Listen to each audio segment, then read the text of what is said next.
while we're getting started, hopefully, I know Vernell, you have been able to get in. Trevor and Mark, if you have had any issues getting into the resources that directory that we've set up for you? Or put it this way, if you have had any issues, let us know either now or you can type it into the chat and we'll figure out what's going on. I know Karina sent that out yesterday or the day before, and I put a few things extra in there that we'll talk about today. And I know she also sent the video replay of the first half of this. So you should have everything you need as long as you can access that. Oh, okay. Oh, you guys are muted. That's why you can't tell me. Okay, no worries. If you have any issues, go ahead and, oh, someone's typing in the chat. No issues so far, good, okay. All right, so I'm gonna give it a few more minutes. I know Karina's trying to reach out to the other folks. I think there's only one or two more people that we expect to be on. And we may run a little bit late, as long as everybody's okay with that, but we'll make sure that we get it all in so that nobody gets left behind. And of course, you'll get a copy of this video along with the others, I should say. And we'll talk about your next steps and what I would consider to be the key takeaways from the training.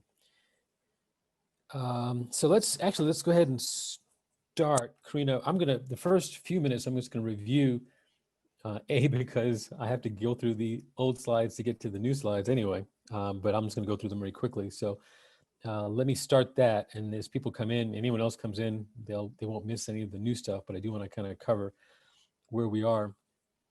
So let me start with that. I sent the messages out to everybody, so everyone has an email and a Facebook message, the 3 that are missing. Okay, cool. And there's Jason now. Cool. Yeah, I spoke to Jason earlier, so I knew he was going to be here eventually. Looks like, yep, there we go. Hey, Jason. So we are just about to, oh wait, now it looks like we lost Vernell.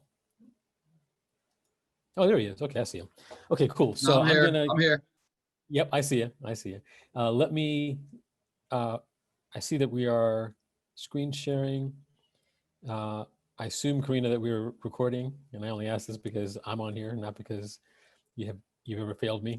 I've just failed me before, so I'm assuming we're good to go. So let's go ahead and get started. Again, welcome to the second half of the Tired Landlord training, where we're going to discuss how, well, more importantly, what the Tired Landlord wave represents and why I believe it's the greatest wealth transfer in US history.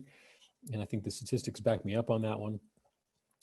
And if you recall from the last time, you know that I talked about, come on, there we go. The number of baby boomers that are reaching retirement age, which is 65, every day, every single day, is 10,000. I mean, it's hard for me to wrap my brain around that. 10,000 people are hitting the age of 65 every single calendar day. And while those people are not all, yeah, that's my wife's cell phone. She told me to mute mine, but she didn't mute hers. They're not all landlords, but there are a large number of landlords who are trying to transition out of landlording and into something a bit more passive. And that wave follows the baby boomers. It's not as big as the baby boomers. It's a subset of the baby boomer population, but there's an equivalent parallel bulge of landlords who are hitting their 60s, 70s, and 80s and who are ready just to be done. I'll remind you again that there are 70 million baby boomers, so they're going to change what retirement means, and we're all going to be here to witness it because we're not going to have a choice. They're just too big our demographic. I talked about my tired landlord dream deal. This is the 2 Cobb County townhomes that we did in 2017. No, I don't want to do that. Bear with me. The computers give me options that I don't want. It was an awesome deal, two and a half side by side. The tenants weren't performing for the landlord. The landlord was ready to walk, and he owned the properties free and clear, which means we could get them for next to nothing down. And we got them with 0% seller financing. I believe we got it for either 3 or 5 years. I don't remember exactly which one it was, but 0% is 0%. It was pretty amazing. And they were able to get rid of the tenants, put better quality tenants in there, increase the rent, which increased the cash flow, giving us a cash on cash return of well in excess of 14%. I talked about why to pursue tired landlords. What was the whole point of pursuing them? Because I like talking to motivated sellers. I'd much rather talk to people who need to sell than people who just kind of want to sell. And anyone who's not getting paid rent automatically falls into the category of motivated, because there's a money deficit. You got to pay that mortgage out, and you've got no rent coming in to counter it. And so that's not a fun place to be. I've been there. Tired landlords tend to be more flexible than your average owner occupant because they're in the business, or at least ostensibly they're in the business. They may not be good at it, but they understand rental property. They're not attached to the property. It's not their, in most cases, it's not their baby. They don't have an emotional attachment to the property, so they can be a bit more flexible. And they're oftentimes not money driven, surprisingly. They just want out. They just want this nightmare to be over and to never have to deal with another tenant or toilet. And so they're in a position to do things that might look, from the standpoint of maximizing money, to be a bad idea. But for someone who's just trying to get out, could be the perfect way for them to solve their problem. And there's a whole, as I described before, there's a whole bunch of them. There's an increasing number of them, and they're only going to get older. So they're either going to sell, I mean, not to be unkind, but they're either going to sell, or at some point they're going to die off. And oftentimes their family doesn't want any part of the real estate. So what do they do with this? What happens to this rental property when nobody wants it and nobody in the family has been trained to manage it? So there are 3 flavors of tired landlord. We talked about that. The accidental, the people who became one because they typically couldn't sell their property and are looking for just somebody to pay something so they can manage that mortgage payment. You've got the people who want to be a landlord, who think that they're real estate investors, but are just really bad at the job of managing rentals. And you've got the old timers who have been doing this for 10, 20, 30 years, know what they're doing in many cases, but they're just tired. They want to relax, sit on the beach and collect a check. And they are looking for folks like us who are still energetic and excited about the business to pass on that asset. We talked about how to find them. And I did give some lip service to word of mouth and tax and title records, because those are certainly excellent ways to find them. But by far the way to find vast numbers of them and get a huge amount of data on them is eviction/dispossessory filings. I'll remind you that dispossessory is just how Georgia what they call an eviction, but it's the same thing. We talked specifically about the 3 determinations you need to make when you're looking at eviction/dispo data. You got to pick out, you have to decide where, what county, what city or county you're going to operate in. You need to know what court and what they call that court, what the eviction court is called. In Cobb County, Georgia, it's going to be you can either do it with the state or you can do it with the magistrate. You want to do it with the magistrate, or rather most landlords do it through the magistrate because it's cheaper and faster. And so while you could chase after state court evictions, you're going to have much more opportunities, many more opportunities with magistrate. And some places like Texas don't have magistrates, they have justices of the peace. That's the court you'd need to go to. And then you need to decide for yourself what you're looking for. I, for example, I'm looking for landlords who are bad at what they do. That's those and my tired and my old timers are my favorite kinds of landlords. But they look differently when you look at the data.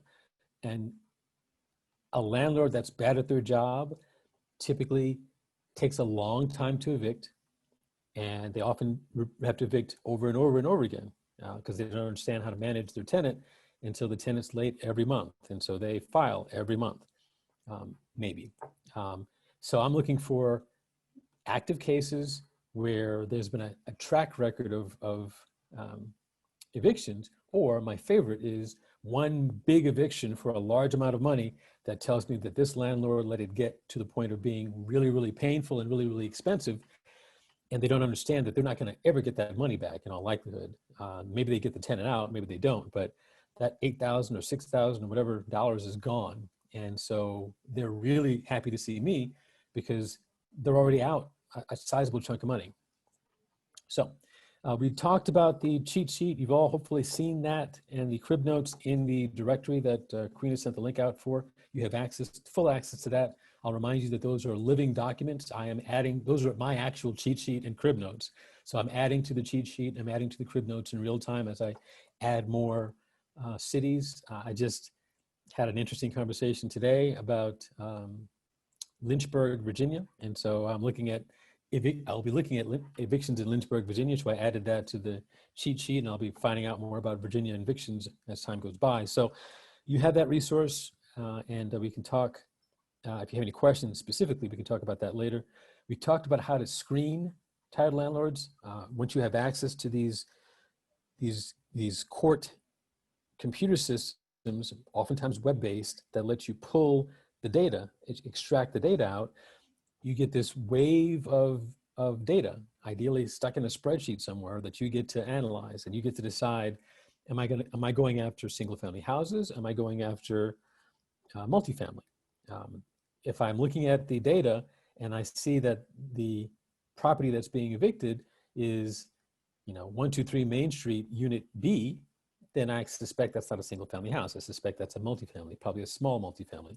If it's apartment 102, then again, I assume it's an apartment complex. But all that information is going to have to be right there in the eviction filing, because you got to specify exactly which tenant you're evicting.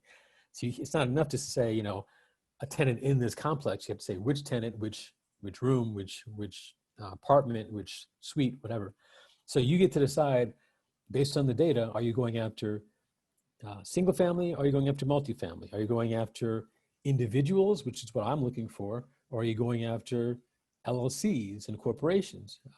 My assumption is that LLCs and corporations are managed by people who want to be in the business.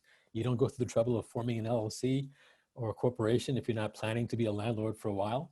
And that's great, but those aren't the people I want. I want the people who just fell into this and are struggling to get it done right and failing. And those people are evicting in their own name, Mary Jones, and in many cases, believe it or not, with their actual home address, which is a massive no-no, because everybody gets to see that data, including the tenant. So you don't really want your tenant knowing where you live, but they don't know any better because they're bad at what they do. So that's the kind of data that you want to use. We talked about that. Because the address of the plaintiff, and the plaintiff in this case is the landlord, because the address of the plaintiff is part of that data that you get access to, you can see, is this a local address? Is this an out-of-state address? Is it an out-of-the-country address? And you get to decide, I'm going to only go after properties where the landlord is not in the state that the property is in. That you get to decide, but you have access to that data, and that's why I love this approach of determining who to go after. And then same thing with filing delay. I like to go after tired landlords who are inexperienced enough to give the tenant a month or 2 or 3 to pay. Any experienced landlord knows that it's not going to get better in month 2 or 3. The best time to file is immediately. But if you're not a good landlord, then you don't know that. And so I've seen people wait 6, 7, 8, 9 months before they file. And I pity them, but they really need to be taken out of the business. And that's why I want to reach out to those folks. And then, of course, they're tied, because the longer you wait, the more rent you're missing out on. So if your rent's $1,000 a month and you delay 7 months, then they owe you $7,000. So filing delay and amount of back rent are obviously related. And I look for the largest back rent that I can find, which usually is the longest filing delay. And I go after those folks because they are clearly bad at what they do, and they've already lost a chunk of money, and they just don't realize that they're never going to get that back. We did talk about the Cobb County live data. And if we didn't, I don't think we put a sample of this into the spreadsheet, into the directory, but it's just a table of of names. It's a bunch of rows of data that were collected from, in this case, for Cobb County, Georgia. But maybe we'll throw a sample of that in there. I mean, you probably don't need to see all of it, but you can at least see what it looks like so that you can get a feel for it. We went through that last time. We talked about how to reach these folks. I like nowadays, since most people have a cell phone and most people have access to a data plan, I like things that are inexpensive and fast. I like text message. I like ringless voicemail because I can reach somebody in a day, ideally in a couple of hours. Phone call, I can do it. It's just, it's time consuming. If I have to get on the phone and call each individual person, because we could be talking about 20, 30, 40 people that I want to reach. So that many phone calls is exhausting for a person to try to make, but it can be done. Direct mail is how we used to do this. In fact, that killer deal that we got, that I talked about at the beginning, we got that from a postcard. I did put the postcard that we used to get that deal into the directory, but I would urge you not to start with that because it's not cheap, right? You gotta print the postcard, send the postcard, and there are services that will do that for you, but I think it works out to be like $1.50, $2 per postcard. So if you're sending out, 10 of these a day, it starts to add up. And again, you gotta wait a week or 2 or 3 before someone reads it, calls you back, and then you're in business. And so I like the immediacy of text message and ringless voicemail because you get an answer back fast. Even if it's no, or not right now, you get the speed. And then we talked briefly about special delivery, which is if I find somebody who's really in trouble and really appealing for a house that I really want, I will spend the $20 to FedEx something to them that's lumpy, so that they will be inclined to, lumpy and noisy, so that when they get it, it rattles and it looks thick, so that they'll open it up and see my little balled up sales letter, open it up and read it. And then, then my copy has to take over. If my copy is horrible, it's not going to help me, but at least it got them to open it. And for an $8,000 deal or a $10,000 deal, spending $20 for 1 or 2 of those is a good expense, a good trade-off. So we talked a little bit about how to connect with tired landlords. My point here being that you really want to approach these folks from the standpoint of them and their problem. It's not about you, it's about them. They're the ones in trouble. The relationship they have with their tenant is what the issue is. And you're just an interested but detached third party. You're not taking sides. When you talk to the landlord, you're going to take their side. If you have to talk to the tenant, you're going to take the tenant side. But your job is to see if there's an opportunity here to make this thing better for all parties involved. So you need to just listen to what they have to say and operate from that standpoint. You do need to understand the process more than they do, which is not hard for people who haven't done this for a long time or who haven't had a lot of evictions under their belt.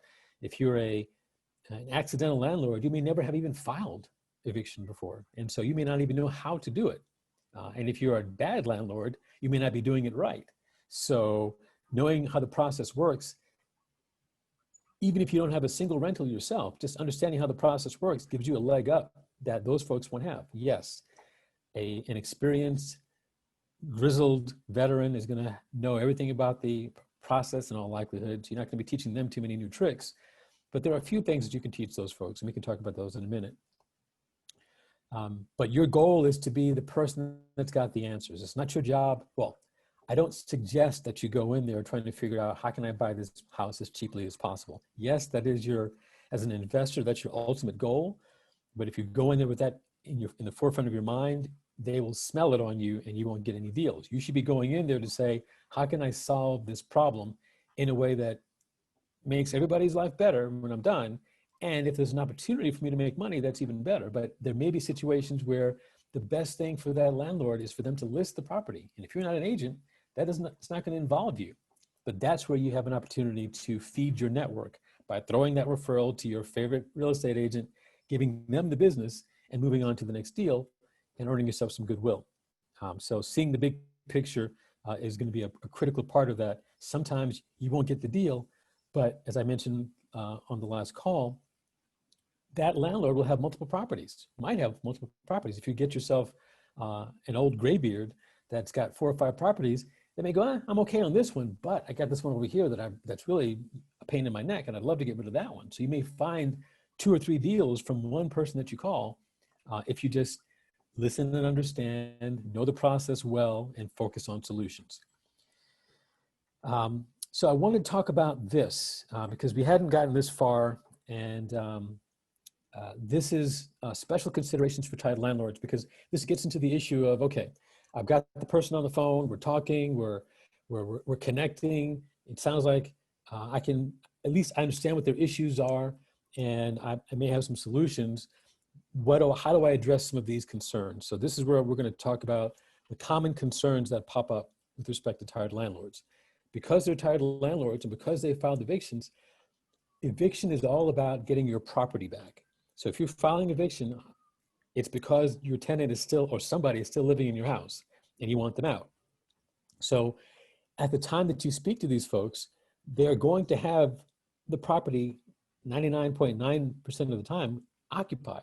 They may not be happy about it. The tenant may not be paying them. In fact, they probably aren't, but it's going to be occupied.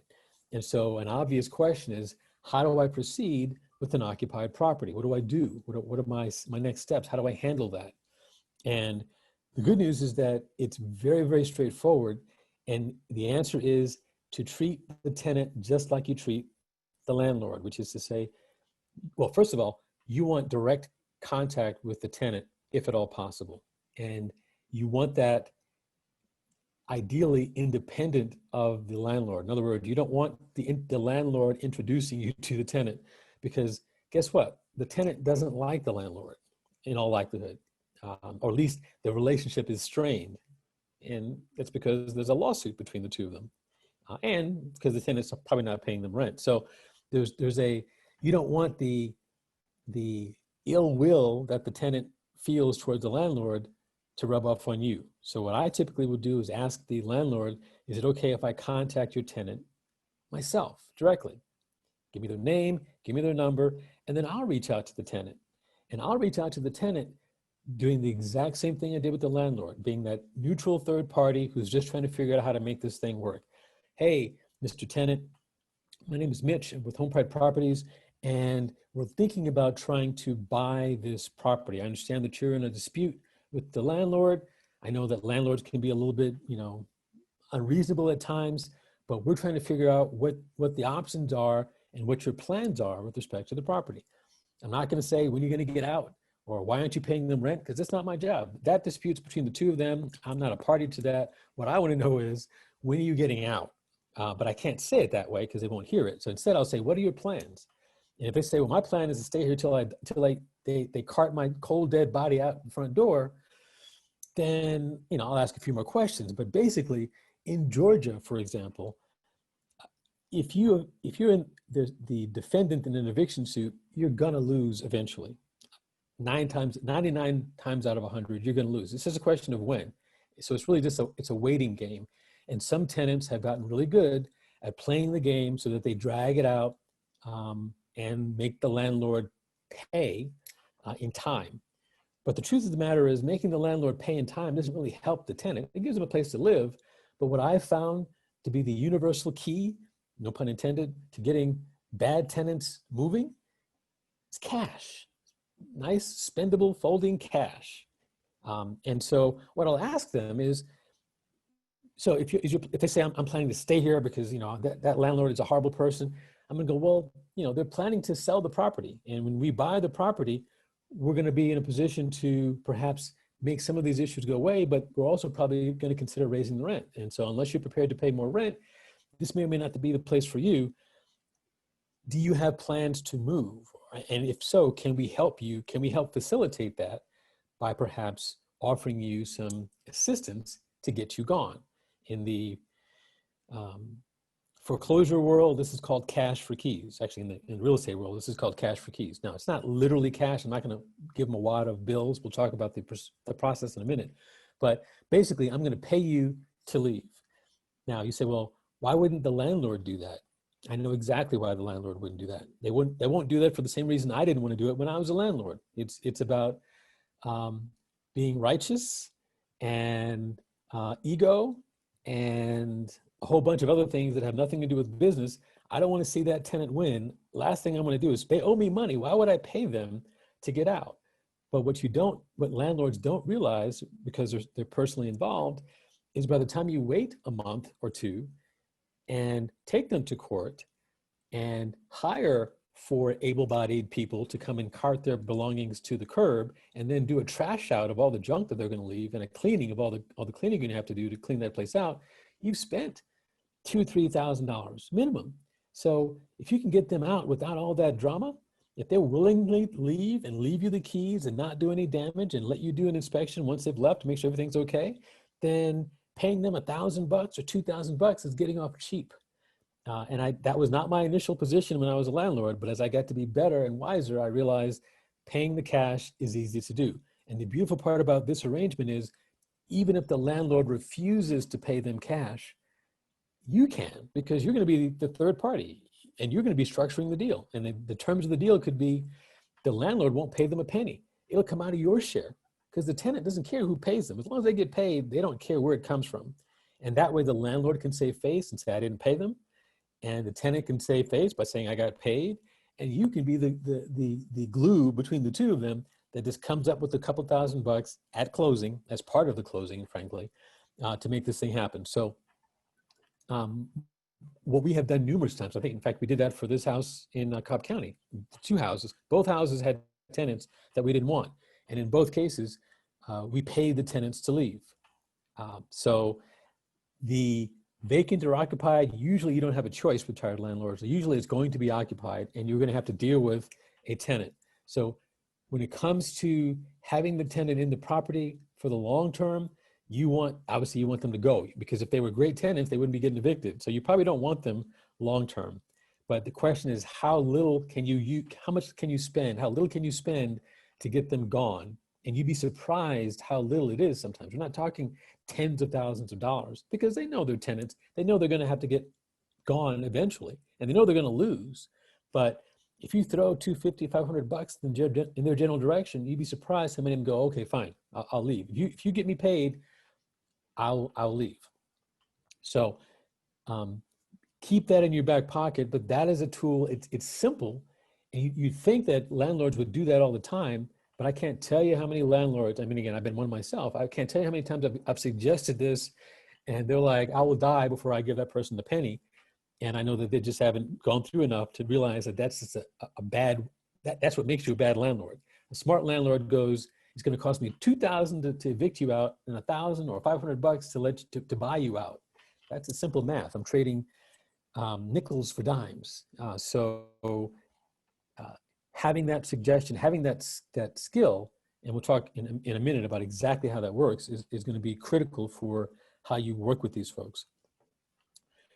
But in many cases, they won't move out until day of closing or a couple of days before closing. So what do you do in the meantime? How do you show the property? How do you see the inside of the property? How do you handle all that interaction with the tenant?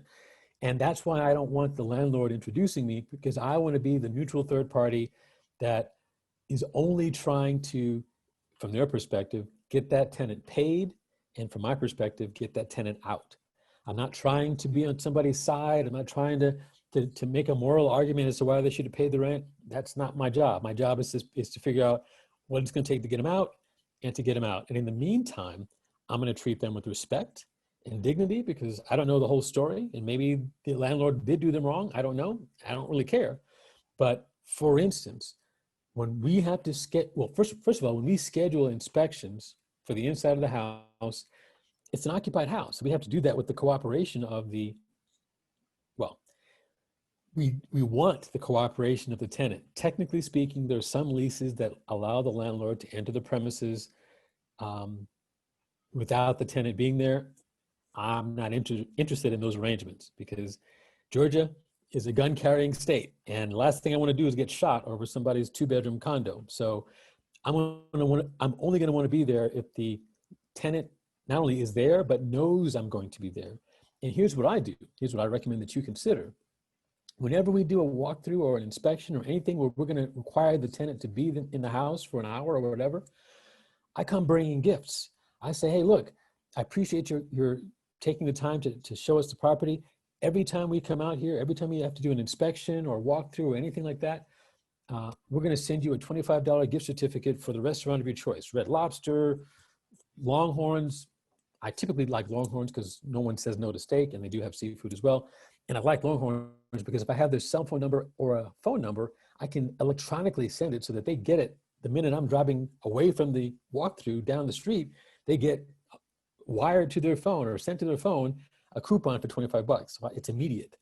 And so they can associate that good feeling with me doing my inspection. So I never have a trouble having tenants show us the property. They want us to come out as many times as possible because every time I'm coming out, they're getting paid. You go, well, why would you spend that much money on a tenant?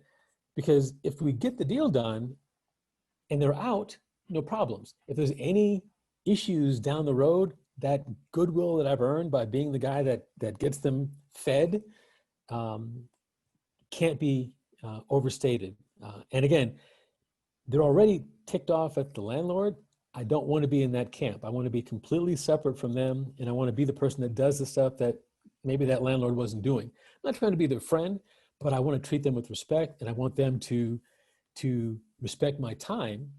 And frankly, it is an imposition to make somebody stay home for an hour while you do your inspection or while you do your walkthrough. So in my mind, it's a small price to pay. It's the cost of doing business to spend the 25 bucks to this, and tell them up front, hey, look, I understand this is going to be an inconvenience for you. When we're done with the inspection, we'll make sure that we send you a gift certificate for Red Lobster or Longhorns, your choice. And we make sure that we do it. And so the next, when we call them again for inspection number 2, they're overjoyed to hear from us because they know they're getting another free meal or 2. And 25 bucks buys you a pretty decent meal at Longhorns, even Red Lobster. So that's tip number 1. That's pro tip number 1. Well, actually, that's pro tip number 2. Pro tip number 1 is to buy them out. Pro tip number 2 is whenever you show your face there and it's going to impose on them, pay them. Not a ton. Gift certificate is all it takes. But if you have to send an inspector out twice to see the property, then schedule that appointment and pay them. I like to do it not in the presence of the landlord. I'd much rather have the inspector go out there and not have the landlord be there because I want to get the full scoop. Because the tenants know everything. The tenants, even if they're planning to leave, they may say, hey, the HVAC in this house is awful. You know, in wintertime, I mean, in the summertime, it never cools the house well enough. Now, yes, they have an axe to grind. They may not give you the full scoop, but if you're treating them nicely, there's no reason for them to badmouth the house. They may badmouth the landlord, but if the house has issues, you really wanted to get that information, and the landlord's not going to tell you all the things wrong with the house, and they don't know them all anyway because they're not living there. So being kind to the tenant not only earns you some goodwill, it gives you some competitive intelligence about the house that you may not get any other way. Yes, you're going to do your own full-blown inspection, but it'd be nice to know, oh, the neighbor next door, you know, drinks, and every day at 2 o'clock in the morning, he's yelling and screaming at his wife or whatever. I mean, that kind of detail you're not going to get any other way but to talk to people. And so with the landlord there, you may not get that story, but if the landlord's not there and it's just you and your inspector and you chat up the tenant, they'll tell you all the information you need to know, or at least a lot of it. And so that's pro tip number 3. If you can be there for the inspection, be there, or at least have a representative there who can chat up the tenant while the inspector is doing their thing so that you can get this information, because you won't get it any other way. So treat the tenant humanely and respectfully. And let's talk now about the mechanics of the exit strategy. First and foremost, I am not giving the tenants any money directly. I call it cash for keys, but I'm actually not giving them cash. I do want keys, but I'm not giving them cash. The way I set it up, and the way I recommend that you consider setting it up, is I have the tenants come to my attorney's office. So the understanding is going to be on the day that you're ready to move out, I want you to get your stuff out of the house, lock it up, and then take the keys, or rather bring the keys and remotes and any other security stuff that you need, pass keys, whatever. Bring that stuff all to the office of, you know, Nikitas and Clark, a law firm. And you're going to bring that stuff into the attorney. The attorney's going to sit you down, make sure they have a checklist of things they're expecting from you. 2 keys, 2 garage door remotes, whatever that stuff is, they need you to bring it all in. And then you're going to sign right there in the presence of the attorney, a 1-page termination of lease that says you're surrendering the property, you no longer have a lease there, and then if you go back in there at this point, you are trespassing, criminally trespassing, and you'll be arrested. Now, this sounds like an awful lot of overhead, and I'll tell you in a minute why I do all this, but at the end of that signing, what I really want the attorney to do is give you the check, and once they give you it's going to be certified funds check. Once you've signed the document, you get a copy. We keep a copy. The attorney keeps a copy. You get certified funds made out to you. Oh, all parties that are on the lease have to show up. So if it's a husband and wife that signed the lease, husband and wife have to be there. Why? Because oftentimes you'll have the husband shows up at the attorney's office, but the wife is still at home with the key inside the house. And so he signs it, you give him the money, and she's still in your house. No, we don't play that game. We get burned that way. So now everybody that's on the lease needs to be at the attorney's office to sign it. Because if you don't sign it, you're not getting paid. You sign it, possibly get it notarized so that we can prove that it was you. Because we had one situation where the tenant signed the agreement and then claimed later that it wasn't him that signed it. So maybe we get it notarized to eliminate that.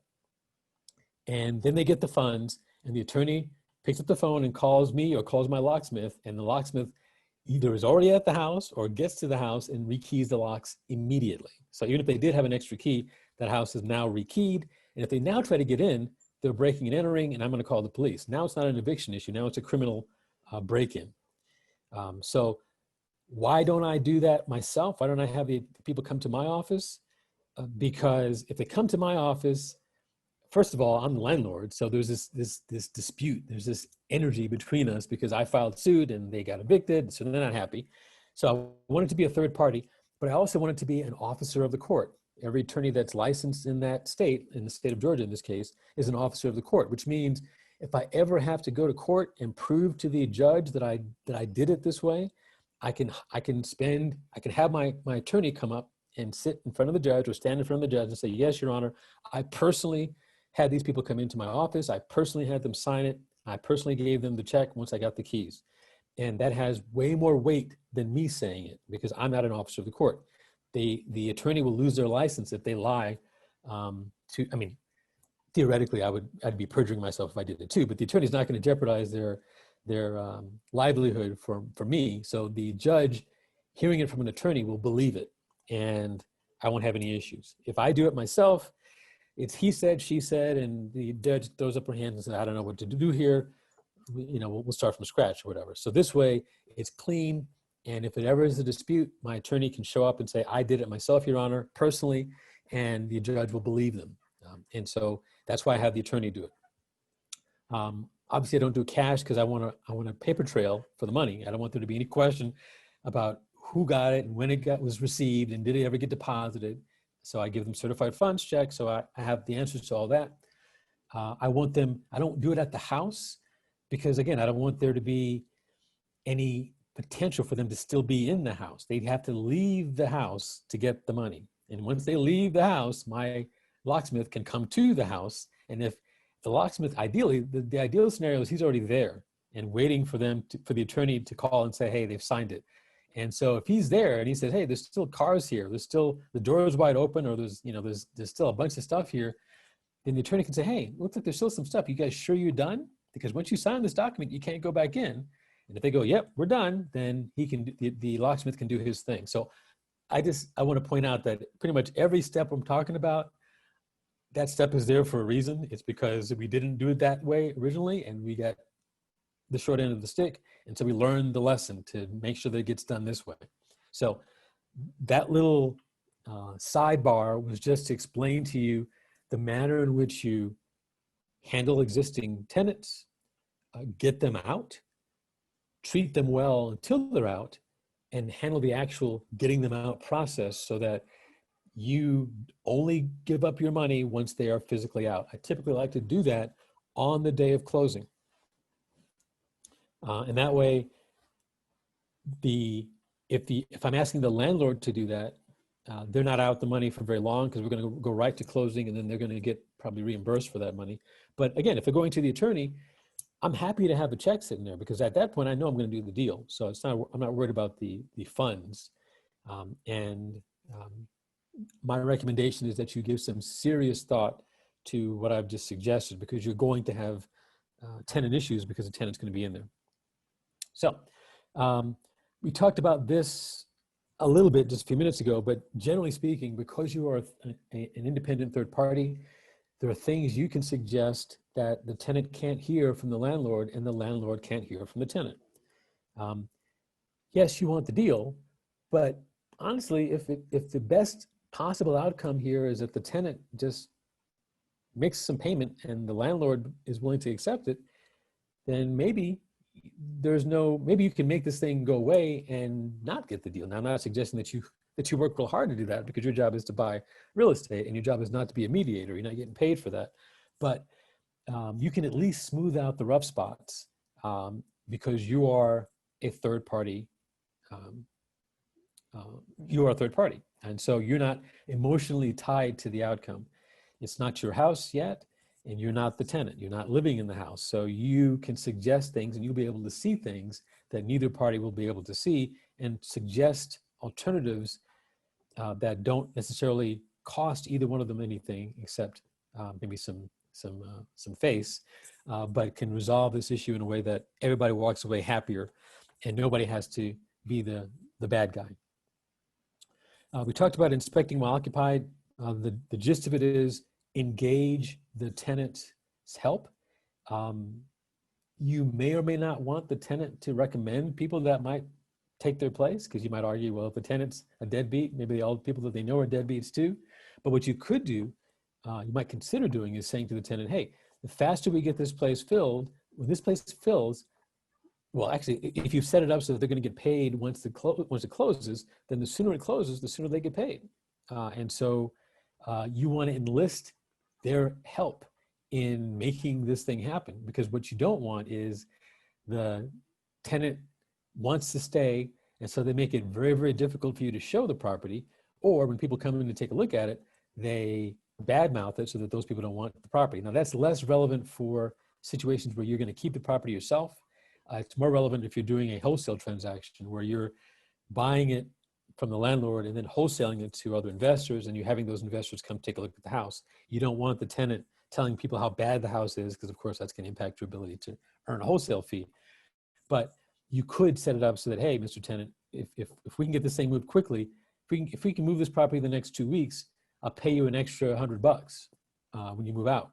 And that way they keep their opinions to themselves, or perhaps they would talk up the property. But just something to consider, that you want the tenant to be at least goal aligned with you, so that you don't have a situation where your tenant is thwarting your efforts to either sell the property or keep the property.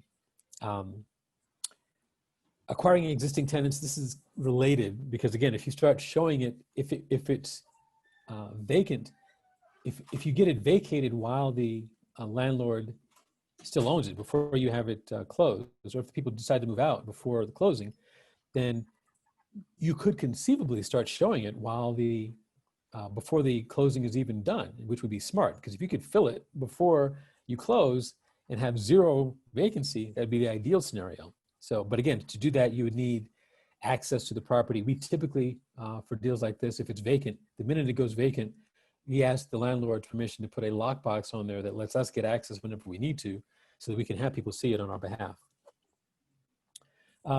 This comes up every now and then. What happens if the landlord has committed to do things that they haven't done by the time you close? An example is the tenant hasn't moved out yet. Now, I rarely do this. I generally want the tenant to be gone before we close, because otherwise, once we close, in most cases, the landlord doesn't care, because they got paid and they just move on with their life, and it's your problem now because you picked up that tenant. The way I get around that is we will withhold a certain portion of the landlord's proceeds, assuming that they're getting proceeds. If we're going to pay the landlord $5,000 at closing, we may only pay them $2,000 and keep $3,000 in escrow until such time as the tenant is out. And that gives us protection if that tenant has to be evicted out, or if the tenant does damage before they get out, because that's going to come out of that $3,000. So it leaves us a little bit of money on the table.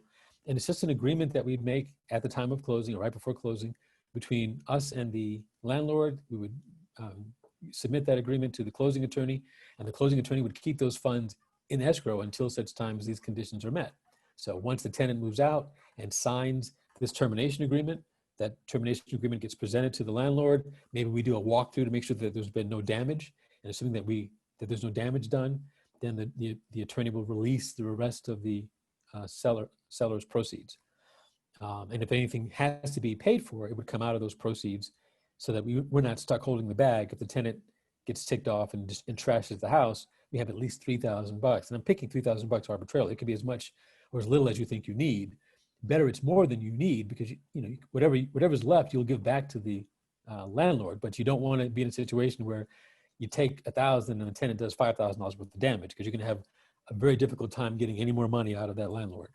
So, but again, the best scenario of all is the tenant is gone at closing, and I will delay closing to make sure that happens. And because we're talking here about a landlord-tenant situation, so it's not a situation where someone's going to move into the house to live in it, I can delay closing a couple of days if I have to, but I will go to great lengths to not have to deal with the tenant post-closing, because everything gets loose and soupy after the closing, because people stop caring as much. So when I did this, the first presentation, I did it on the 2nd of September. On the 1st of September, there were some changes made to some changes made to how evictions are done in the United States. So I just wanted to cover those. I wanted to clarify my position. And I will preface this with a quote from the great Pete Fortunato, who's a very well-respected, and I consider him to be a real estate savant. And his quote is, "There's no situation, no matter how dire or desperate, that government cannot make worse." So the government, in its infinite wisdom, came up with 2 policy directives for handling evictions. The first was on August 26th, which was the Friday before our first call, by the FHFA, Federal Housing Finance Agency, which manages Freddie Mac and Fannie Mae in the secondary markets, to extend the foreclosure and I'll talk about that REO in a minute, foreclosure and eviction moratorium on all properties with a Freddie Mac or Fannie Mae mortgage to December 31st, 2020. So this extended the foreclosure and eviction ban until the end of this year. And then on the 1st, which was the day before I gave my first part of this training, the CDC, Center for Disease Control, issued a public health order prohibiting all evictions to try to limit the spread of COVID-19, provided that there were certain conditions met by the tenants. And we'll talk about those in a minute. Before I leave this, I want to make a point, because up until today, I had only understood the FHFA directive from articles. I did not have the time, honestly. This has been a pretty busy week. I had not had the time to actually look at the actual directive. I did that today, and I put a link to that directive here, and I think we're going to cover it in a few slides. But the directive specifically says REO eviction, not all eviction. REO eviction, REO stands for real estate owned, and that's what happens after a bank forecloses on you. The property goes from foreclosure to REO, because the bank, assuming no one bids on it, the bank takes it back.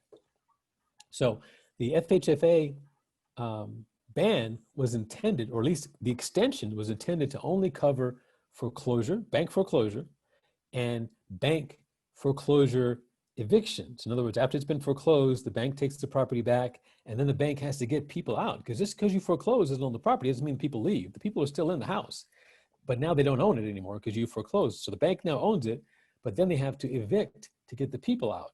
And that's the eviction that this moratorium is applicable to. I'll read it more carefully, but I don't believe it applies to all evictions. Now, the CDC is a blanket, so it kind of doesn't matter, because the CDC supersedes the FHFA.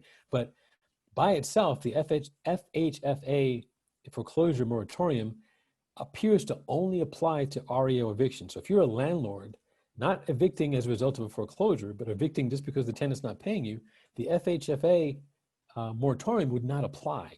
And so, again, I'm not an attorney, I'm not trying to play one, but you should take a look at the language yourself, and you should probably talk to your attorney about it and make sure that you understand it, because the way I read it, it only applies to REO evictions and not to all evictions. And that's a big distinction, because most landlords are not doing foreclosure evictions. REO evictions are doing evictions for non-payment, but they're not foreclosing on the property. So this was intended to keep banks from foreclosing and then evicting people that lived in the property. And that's not what we're talking about. But the CDC directive is intended for all evictions in the United States. So let's talk about that. But before I do, I made this statement on the call, on the very first call, that if you could find a free and clear property, and you could, well, that free and clear properties that you bought, that a landlord had, because they didn't have any mortgages on them, would not have been subject to this FHFA moratorium. So I said, hey, if you can find somebody who's got a free and clear property, and you can take that property on with financing or with cash, then you would be free from all of these moratoriums, I guess. And that was well, that wasn't true. Well, technically speaking, it was true on the second when I said it.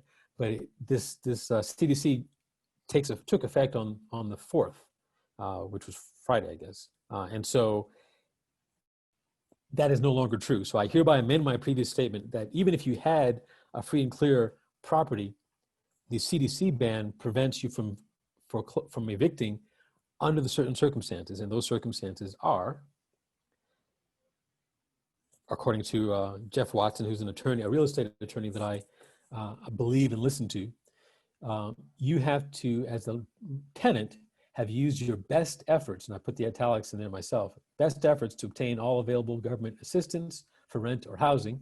You have to be earning less than $99,000 if you're an individual, or I think it's $198 if you're filing jointly in 2020.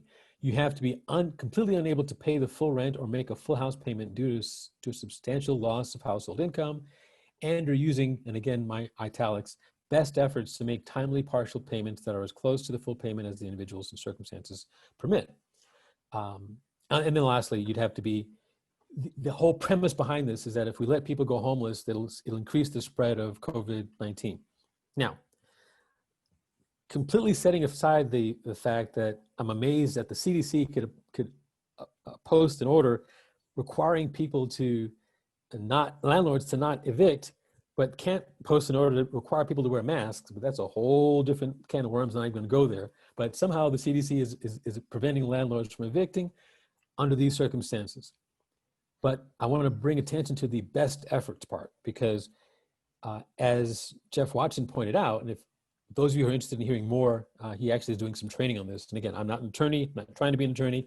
So for this, you definitely want to talk to an attorney about it. But his position was, if I reach out to the tenant or have reached out to the tenant for weeks to see if they're okay and see if things are all right, and they're not responding to me, then when that tenant goes to sign the affidavit saying that they're making best efforts, I'm going to dispute that, is what he's saying. Because if you haven't called me back to say I'm having trouble and having problems, I need your help, then you're not making best efforts, and you therefore you shouldn't fall under this ban. So only tenants who are working with their landlords should fall under this order. But again, he's an attorney, I'm not, and this is brand new. I mean, literally, it just took effect on the 4th. So no one is an expert at this yet. The document, I did include the document in the directory, the resource directory that you've got. It's, I think single space is like 37 pages. I think double column, small print, it ends up being like 8 pages, but it's dense. So I recommend you read it. I'm not going to try to give any legal advice. I'll just say that it may not be as strict as people are positioning it to be. And the lesson I've learned from the FHFA is you need to read it yourself. Don't rely on what the media is saying about the laws or about the orders. Read the orders yourself, because they can get stuff wrong, and they're not real estate experts either. So REO may mean nothing to a reporter who's not in the real estate business, but to me, that's a huge distinction, because the kind of landlord evictions that I'm looking at are not REO evictions. So if it's only for REO evictions, then that's a whole different can of worms. So I said before, I wanted you to be in the business of solving problems for landlords. One of those problems would be landlord can't evict because of these two directives, the FHFA and the CDC. So one potential solution for that would be to, again, you're not going to advise the landlord because you're not an attorney, but you could suggest to the landlord that they may want to talk to an attorney and come up with a best efforts compliance defense. Basically say, hey, when the tenant files this affidavit saying that they fall under the CDC, that there be some response, some legal response that you can send to the court that says, hey, I tried to reach these people for the last 6 weeks and they didn't say a peep. They didn't respond back to me. So they did not make best efforts. And therefore they shouldn't be eligible for this relief. So I don't think it's going to be a slam dunk that everybody who applies for this relief is going to get it. The newspapers and media are making it sound like everybody gets a free pass, but I don't think that's the way it's going to pan out. And so that's one thing that you could at least suggest. You're not an attorney, so unless you are, I'm not an attorney, so I can't tell them how to do that, but I can at least suggest they listen to a webinar, or maybe I listen to the webinar with them, and we both learn how perhaps this could be applied. Another problem, the same problem, I guess, they can't evict. Well, we talked about that. Do cash for keys the right way, and you don't need to evict. Honestly, if you're evicting your tenant, even in a place like Georgia where it's fast, you've already lost. We got to the point where we stopped evicting tenants and started doing what's called a consent judgment. But that's a whole different story. I'm not going to try to give that presentation. That'd be another 2 days. But my only point is we've talked about cash for keys just now. And you now know, in theory at least, how to do it right. Or at least you know how not to do it, what the wrong way is. The wrong way is giving them cash while they're still in the house. The wrong way is giving them cash before you get the keys. The wrong way is doing it personally. The wrong way is having the landlord do it themselves. So you at least know more than the landlord does about how it can be done right. And we can talk more about that offline, and I'm not the only person that's ever done cash for keys the right way. I'm just saying you could advise the landlord on how that could be done right. Or you can say, hey, look, Mr. Landlord, guess what? I'll take care of that for you. I'll talk to the tenant. I'll work out the cash for keys. That's a huge relief to the landlord because they don't either A, know how to do it, or B, want to do it. So if you can step in and solve that problem, that's worth money to them. And it therefore means that you can get deals that you may not have been able to get just because of what you know, just because you know more about the process than they do. And that's money in your pocket. Finally, someone asked me, okay, great. You're working hard to get these properties from tired landlords with non-paying tenants. Given the eviction moratoriums, I'm not sure if it's moratoriums or moratoria, but let's just say moratoriums. Given those circumstances, why would you want to be a landlord? Why wouldn't you have the same problem that these landlords are having? I mean, aren't you just basically taking their problem and making it yours? Because now you are a landlord, you get a bad tenant, now you can't evict either.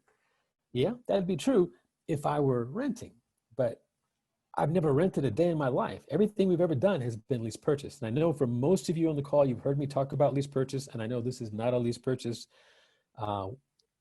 webinar, so I can't go into detail because again, that'd be another 2 days, but I think most of you understand the concept. And the only concept you need to understand about lease purchase is I'm demanding an upfront sizable chunk of money that will never be refunded. So I'm not getting first and last month's rent like regular landlords get. I'm getting $3,000, $4,000, $5,000, $6,000, $7,000, $8,000 up front that's going to ultimately be applied or credited toward the purchase, but the tenant understands they're never going to get that money back. So if I were to do a lease purchase and they stop paying and I can't evict because of FHA and CDC for the rest of this year, for what, 5 months, I got $6,000, $7,000. I'm not in the same kind of situation that somebody who only got first and last month's rent is in. And obviously I'm going to screen the living daylights out of my tenants. I'm not going to put somebody in that I think is only going to be able to make one payment. So A, I'm going to screen better, and B, I'm going to do lease purchase so that I'm protected as much as I can be from what happens if this tenant stops paying. You should know, and I don't think this is a secret, that when all this moratoriums are over, it's going to be a mess because you're going to have this flood of evictions because the CDC moratorium does not stop the rent from accruing. It simply stops the payment, and it will all be due January 2021. So the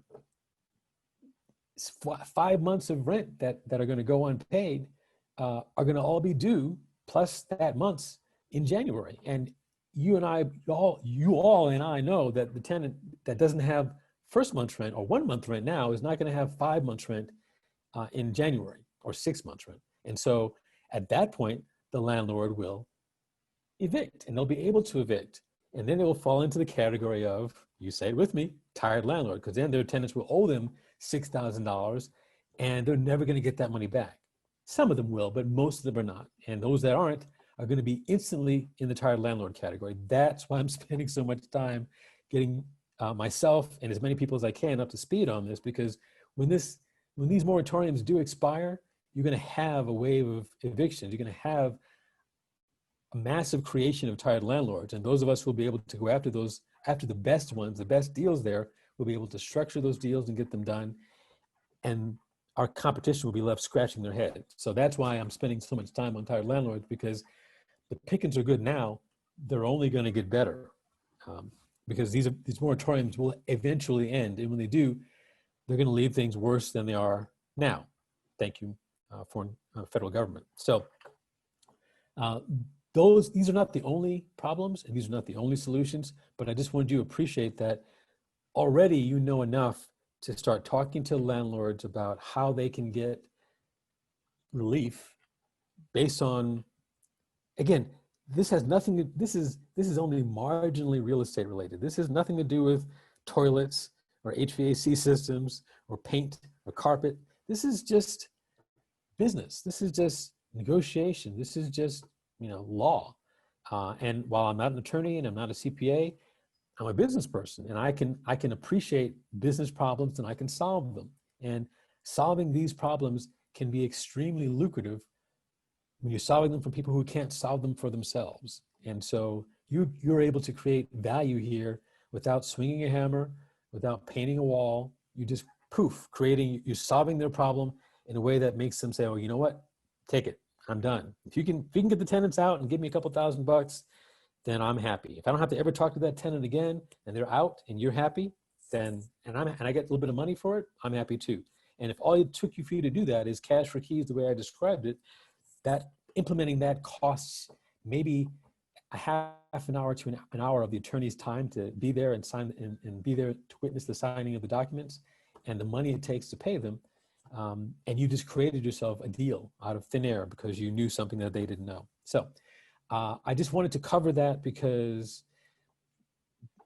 it's the time that we're in. I mean, if this were a year ago, that would not be an issue, but your ability to navigate in this COVID-19 and ultimately post-COVID-19 world is going to be, for those of us who understand it or at least can learn it, because we're all starting from the same place. Nobody knew the CDC directive didn't exist until the 1st and didn't go into effect until the 4th. So nobody's an expert on it, and it hasn't been tested yet in court because it's too new. But it's there for you to read just like it is for me. And if we can all read it and get smart on it, then we know something that most landlords are not going to know, and we can use that to create value for ourselves. So in the directory that Karina set up, there is, Princeton University has a division, a branch, I guess, a research lab called Eviction Lab. And Eviction Lab, they collect data and statistics on evictions. So I saw this for the first time today, and I thought it was easily the sexiest thing I've seen all day. So let's go there. They track in detail every single eviction for they basically do the heavy lifting for evictions in the United States. So here you go. You can see this little icon means that there's an active eviction moratorium in Austin, apparently, and in Boston and in Bridgeport. But you can see the trend, you can get a report, you can see the filings since March, you can see the filings last week, and you can sort these. So I want to see the most filings last week. Houston, Texas, which you might recall from the previous call, was one of the places that I pulled, or that I verified you could in fact pull eviction data. So as you can imagine, I will be going back to the Houston data to see if I can find myself some tired landlords, because they are leading the nation apparently in eviction filings. That chart looks pretty ugly. 9,000, nearly 10,000 since March, 551 for the week. They are the largest. And so, and I now know that I can get that data pretty easily. So I don't know about the rest of you, but I'm going to be spending some time trying to find out how I can reach out to tired landlords in Houston and see if there are deals to be done. But at least that's 551 filings worth of pain for 551 landlords who are not being paid by 551 tenants. And that's opportunity. I see that as nothing but opportunity to help solve those problems. Phoenix, I would, except there's an eviction ban. So, and the moratorium doesn't mean that I shouldn't talk to these folks. It just means I need to understand what that means and understand what the laws are. But in your crib notes is Texas. Texas, there's a link directly to how Texas handles evictions. And so everything that's here on that says Texas, Fort Worth, Houston, I didn't check to see if Fort Worth had online data. I know for a fact Houston does. But Cincinnati was on my list. Columbus was not. But it's all here, is my point, is that you don't have to go chasing after the data. It's right here and it's free. And they apparently update this data every week. So you get to go to a single place and see where is it spiking. And these little graphics tell you exactly what's going on there. So that I found to be very, very exciting, because to have somebody doing all the hard work, and I can just sit here and pick the, it's like a menu. I can pick the thing that's tastiest on the menu. Right now it's going to be Houston, Texas, and say, give me 100 of those. So that's one. The other thing was they have also Eviction Lab, COVID-19 policies database. So they have accumulated for the nation all of the various moratoriums and other restrictions. Apparently some states have utility shutoff restrictions. Now that's not going to matter so much to me. At least I haven't figured out how it would matter. But you can see it's a fairly extensive list. I'm not going to go through it all, but it's here. You can sort it by, or you can organize it by federal only, or state only, or everything. You can sort it. I mean, it's amazing. And again, someone's done all the heavy lifting for you, so you can see for your city, state, county, what's in place. So that, and they have links to tell you the source of that, so you can read the actual ban or the details and get up to speed. Now, could you share this with your landlord? Sure, you could, but most people I find are not going to do the research. So better that you learn it and then you can communicate it to them. You can be the conduit for all this information, because Eviction Lab's done all the hard work. So all you have to do is read this stuff, understand it, and then go back to them and say, hey, here's what I read. And if you have any questions, I'll give you the resources, but this is what I understand to be the case. And you can be immediately the expert, having read a couple of these sources. So I thought that was pretty cool. And then lastly, this is the FHFA extends foreclosure and REO eviction moratoriums. I just want to point this out real fast, because again, I had not paid attention to this, and I'd only looked at it secondhand. But you see right here in the headline, FHFA extends foreclosure and REO eviction moratorium. Eviction moratorium applies to enterprise-owned properties, not every landlord property. In fact, by definition, these are enterprise-backed mortgages. So if the landlord's not foreclosing, then it's not an REO. It's not an enterprise-owned property. It's not a property that's where the eviction is happening as a result of a foreclosure. Now, again, it's here. You're welcome to read it. You're welcome to talk to your attorneys about it. I'm not trying to give legal advice. All I'm saying is my reading of this is that this applies to REO evictions, not to all landlord evictions. And so you're going to want to check into that and see if that's the case. Because if it is, then if you can get past the CDC ban, this may fall by the wayside, because it won't apply to most landlords, because most landlords are not also filing for foreclosure. So I just wanted to point that out, because it is, in my opinion, a worthwhile distinction that is not being discussed, and things are happening fast, so I'm not too surprised. Okay, so we got about 45 minutes. I'm okay for time. I do want to cover what I consider to be the good stuff, although that was, in my opinion, pretty useful. I got pretty excited when I saw some of that data. Deal structures. So we've gotten to the point now where we've identified tired landlords, we've marketed to them, we've spoken to them, we have had a conversation with them so that we understand what their needs are, and we've started to put ourselves in position to solve their problems. And now we're ready to put an actual offer on the table that says, I'm going to do this, this, and this. In exchange, I want to buy your property for that. And there are three primary deal structures that we're going to talk about, and they are everybody's favorite: cash, subject to, which is applicable when the seller has a loan on the property already, and then seller finance, when the property is free and clear. There is no mortgage, underlying mortgage on the property. Now, this is not a subject to session. I couldn't teach subject to in 2 days, much less 15, 20 minutes. So I'm going to cover subject to at a very high level. But let's start with cash, because everybody understands cash. So let's get our hands dirty and go into a cash transaction.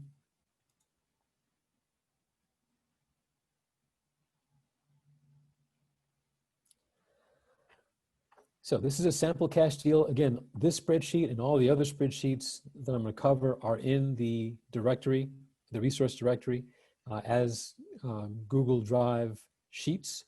You can view them. I recommend that you copy them into your own space so that you can play around with it. You can't edit these because I don't want people to be fiddling with them, but you can certainly see them and copy them into your own space. And that's what I recommend.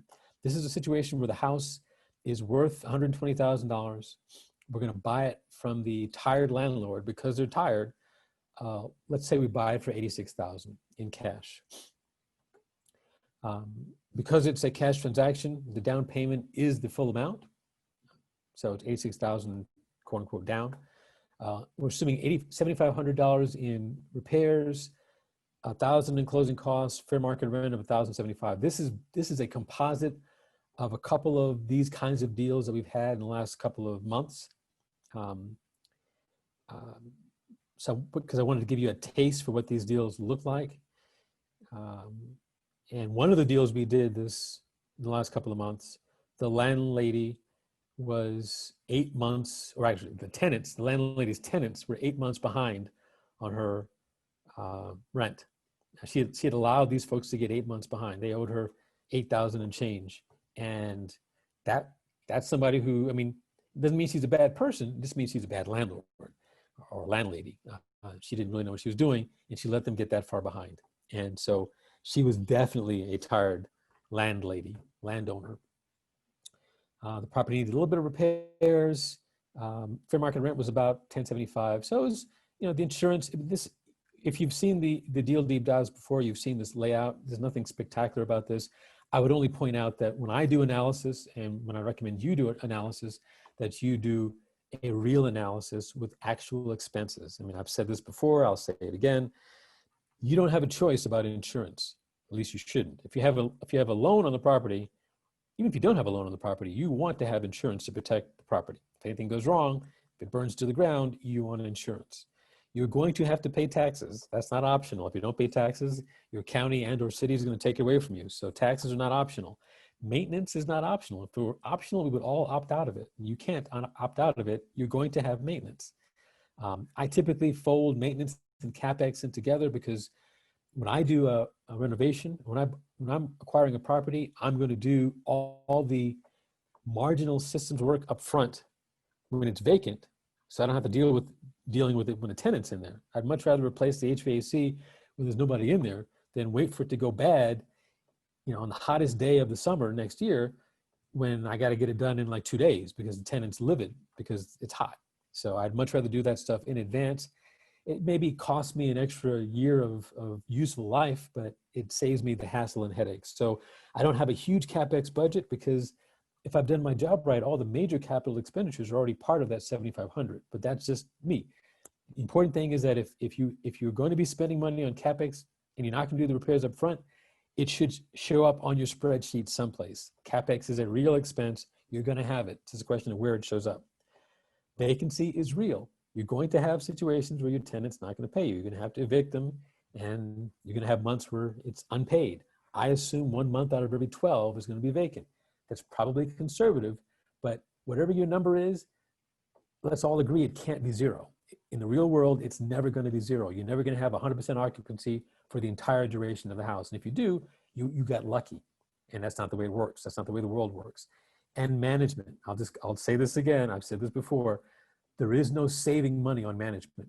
Either you're going to spend the money with a professional property manager and spend the 10% to get them to do it right, or you're going to do it yourself, and you can't see me making air quotes, do it yourself, mess it up, and probably end up spending 11% because you did stuff wrong, because you got the wrong tenant. This is what a lot of these bad at their job landlords did. They did it themselves. They screened the tenants themselves. They picked the tenants themselves. They did all that stuff themselves, and they did it all wrong. And that's why that's why they're 8 months behind on rent, because they don't know what they're doing. So you're not saving yourself any money by doing it yourself. I thought that was the case a long time ago. I have since learned over my 20 plus years that you save not a dime. Either get really good at it or hire a property manager that's good. But if you don't know what you're doing, you're going to pay one way or the other, and you're going to pay far more if you don't know what you're doing, because you're going to make tons of rookie mistakes, like not filing the evictions immediately, that are going to cost you down the road. So 10% is not negotiable. You don't get a chance. You don't get to decide to spend that or not. Whether you do it yourself or not, you're going to spend about 10%. So with those actual expenses factored in, you get a gross scheduled income. You get which is going to be just the 1075 times 12. You get annual operating expenses, which is these things added up. These are your annual expenses. There is no debt service because this is a cash transaction, so that's why that's zero. Your net operating income is this minus that, which just gives you that. And since there's no debt service, this pre-tax cash flow would be the net operating income minus any debt service. Since there's no debt service, these two are exactly the same. Your cash on cash return and your monthly net cash flow. The monthly net cash flow is just this pre-tax cash flow divided by 12.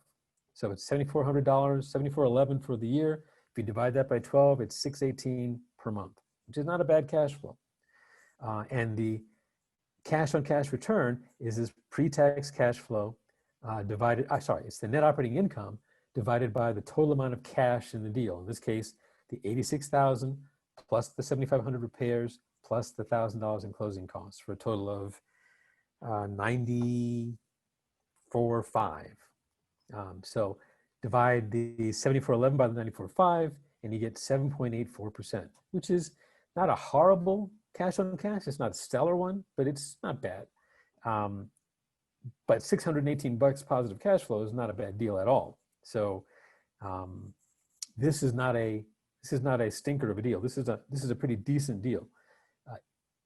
Keep in mind, this is a straight rental deal, right? This is not the kind of deal I would do.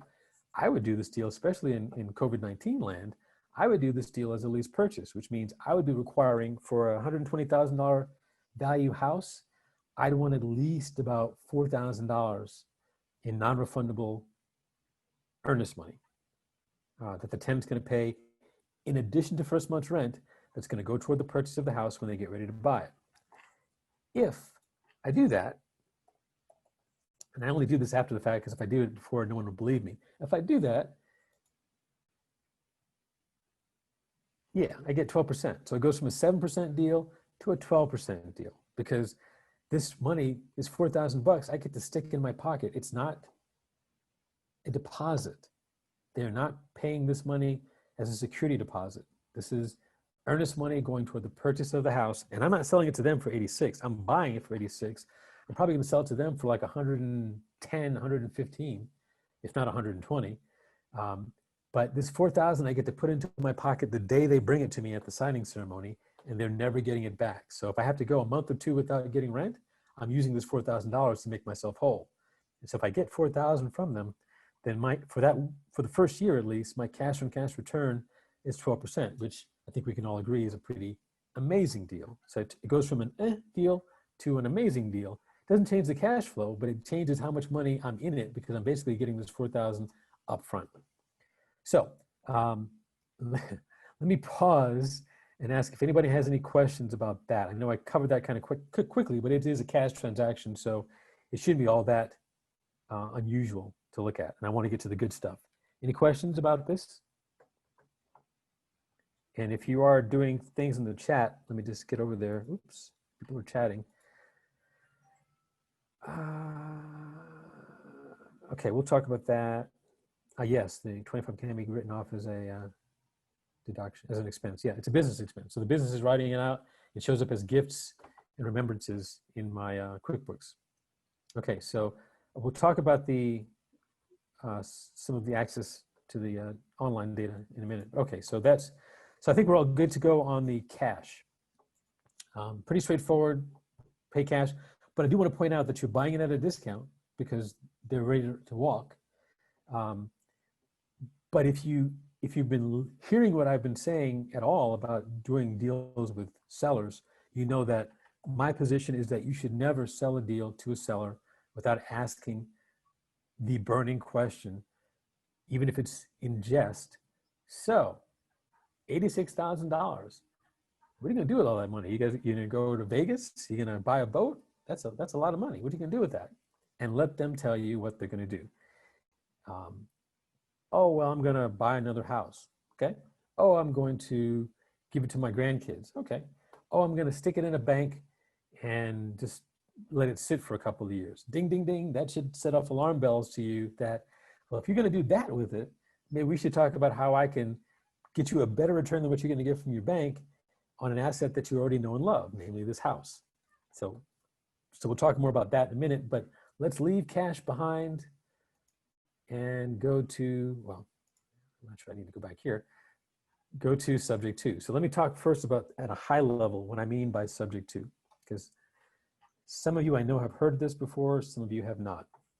Buying a property subject to simply means that there's a mortgage on the house already. So let's say the house is $120,000 already. I mean, just like before. And let's say, well, let's do this while we're there. Let's go right to it. Bear with me. We're doing actually pretty good on time. My computer's real slow, so I apologize. So let's say it's worth 120. Let's say they have a mortgage for 86,000. Let's say that's the mortgage balance on the house, on the property, on the loan. You say to them, hey, I can buy this house from you, but I'm going to buy it from you with the existing mortgage in place. So I'm not going to pay it off. We're going to leave it the way it is. I'm just going to start making monthly payments towards it. The same payments you have to make every month, you can stop making those payments because I'm going to make those payments from now on. I'm going to take over responsibility for making this payment on this mortgage. And I'm going to pay you on top of that a certain amount of money just for your equity. So in this particular case, this is a little bit misleading because it's not really a down payment. It is a payment to the seller. So I'm going to buy their house for, technically speaking, $96,000. On the contract, it would actually show as $96,000. And of that $96,000, $86,000 would be the existing mortgage that I'm going to take over. And then $10,000 would be cash. So I'm going to pay them at closing. So this is misleading. It's really not, this is 86 is not the purchase price. It's really the loan balance that I'm taking over. And this is really not a down payment. It's really the cash payment that I'm making to them at closing. It doesn't really change. It just changes the terms. It doesn't change the calculations at all because all I'm coming out of pocket with is the $10,000, but I'm taking over this payment for $86,000. Why would someone do that? Well, the biggest benefit of doing that is I don't have to go out and get a mortgage for $86,000 in my name. If I take over their payment, then it's like getting a loan without having to go get a deal with a bank and get an actual loan document. I'm basically borrowing or taking responsibility for theirs. And so it's not going to show up on my credit report. It's going to stay on their credit report. And as long as I make payments every month, as I'm sure you, well, those of you who've heard subject to before have heard people say, and it's true, the bank could care less where the check is coming from. As long as the check shows up every month on time, especially now when people aren't paying their mortgages because they're in forbearance. If you're paying a subject to deal every month, banks love you. And the last thing they want to do is rock that particular boat because you're paying when other people aren't. So as long as you're paying this thing, bank is more than happy. I'm giving the seller $10,000 in cash at the time of closing. So they're going to walk away from this closing with $10,000 in their pocket. I'm going to walk away $10,000 less wealthy, I guess, out of my pocket, and I'm going to have taken over responsibility for this $86,000 mortgage. That will never be on my credit report. It'll stay in their on their credit report in their name, but I'm going to make the payment. Same repairs, same closing costs, no points because it is a flavor of financing. They're letting me take over their mortgage, so they are effectively letting me borrow their financing, if you will. But I'm not paying any points to them for this. The market rent's exactly the same. This debt service, however, this is the underlying mortgage. This is the principal and interest portion of this $86,000 payment that's got to get made. So I've got to pay $400 to the bank to keep this thing current. So I've got to make that payment. And then everything else here is exactly like it was for the cash transaction.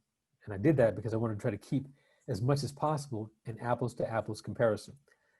However, the big difference is instead of having to pay $86,000 up front at the time of closing, I'm only paying 10. Well, 86 plus 7 plus 1, but the 75 and the 1 stay the same, but I'm only paying 10,000 to the seller at closing, which means the gross scheduled income is exactly the same. It's the 1075 times 12. The operating expenses are exactly the same. It's the insurance, the taxes, maintenance, management, vacancy. However, now you've got 400 times 12 or 4,800 in debt service that I have to pay. That's the mortgage payment I'm going to make each month to the lender. The 7411 is just like it was before, the net operating income, which is the 1290 minus the 7411. Sorry, 1290 minus the 5489. But now this pre-tax cash flow is less because I got to service this debt, $4,800 in principal and interest. So I'm only getting $218 in monthly cash flow, but I'm getting 14% cash on cash because I'm putting so little in. I'm putting an eighth of what I was putting in before in. I'm putting 10,000 where I was paying 86,000 before to the seller. So it's a very different situation here because I'm putting so much less in that my return is already stellar, 14%, which is, the better than we got before, even with the lease purchase. And I'll put it in here, but again, I put it in here knowing that if I say this, no one's going to believe me, but I'll just put it in there so you can see that I'm not making this stuff up. If you could get $4,000 in earnest money, assuming everything else is exactly the same, then you get like a 35% cash on cash because of the 10,000 you're putting down, you're getting 4,000 back almost immediately. So yes, it crushes your cash on cash return because your out of pocket is next to nothing. If you ask me, how is it possible that you could possibly fill the property as fast as you buy it? It's because you treated your tenants right before they left, assuming the property was occupied, and you let them, and they let you show it to, or they let you have walkthroughs for the $25 gift certificates for a few times, and you use some of those opportunities to show prospective tenants what it'd be like. And so before you even, or the day that you sign the documents to close it, you may also already have somebody who's ready to move on into that thing as a lease purchase. And they may give you the $4,000 in earnest money the same day you close on it, in which case, yes, you'd be looking at a 35.73% cash on cash for the year. So again, I don't usually put those numbers in there because if I do, people's heads explode and they don't believe me, but we've done that. I mean, I'm not speculating. This is exactly how it's done. And if instead of being the day of closing, if it's a couple of days later, okay, fine. But my point is, if you can get a sizable chunk of money up front that's non-refundable, it takes an amazing deal and makes it pretty much unbelievable. And oh, by the way, at no point am I ever getting a mortgage. At no point am I ever putting my credit out there. I could have filed bankruptcy yesterday and do this deal. As long as I have the $10,000 in down payment and the $7,500 in repairs and the $1,000 in closing costs, I can close this transaction with zero credit or horrible credit. Why? Because the seller, if I don't, in Georgia at least, if I don't pay this loan, this underlying mortgage, well, first of all, if I don't pay the mortgage, the lender is going to foreclose on me and I'm going to lose everything. So I'd be crazy to do this deal and not make the payment. And the seller, the way we typically do it, we set it up so that the seller, if we get egregiously late on the payments, the property reverts back to the seller. So they get this property back before it goes to foreclosure. So they get to keep our $10,000. They get the property back, having $7,500 in repairs done to it, and a tenant inside making money. I mean, we'd be crazy not to keep making payments on this deal. But if we stop making payments, the seller, the former landlord, makes more money than if we honor our commitments and pay it. So they wish that we would default because they actually make more money. So this is a smoking hot deal for us. It's a slam dunk for the seller. And it's a great deal for the tenant, because the tenant buyer that we're selling it to, because they have an opportunity now to buy this great house that's going to be fixed up and ready to go and beautiful. And everybody wins. But I'm winning at 14.11% cash on cash, even as a straight rental. And tell me how many deals out there that you're seeing that are giving 14% cash on cash with effectively zero risk. I mean, where's my risk here? If someone can tell me where the risk is, I'm happy to hear it, but I don't see it. My credit's not at risk. My only risk is if I can't fill it. But if I can't fill it, then I probably shouldn't be buying it, right? If I thought that I couldn't fill this house, if this is a 2-bedroom, 1-bathroom house, then I'm probably not going to do this deal. It's got to be a house that I'm confident that I can move quickly. So it's going to be a 3-2 or better in a nice neighborhood. That $7,500 worth of repairs and renovations can make it sparkle. And if I can get all that done, a house like this will fly off the shelf in Metro Atlanta.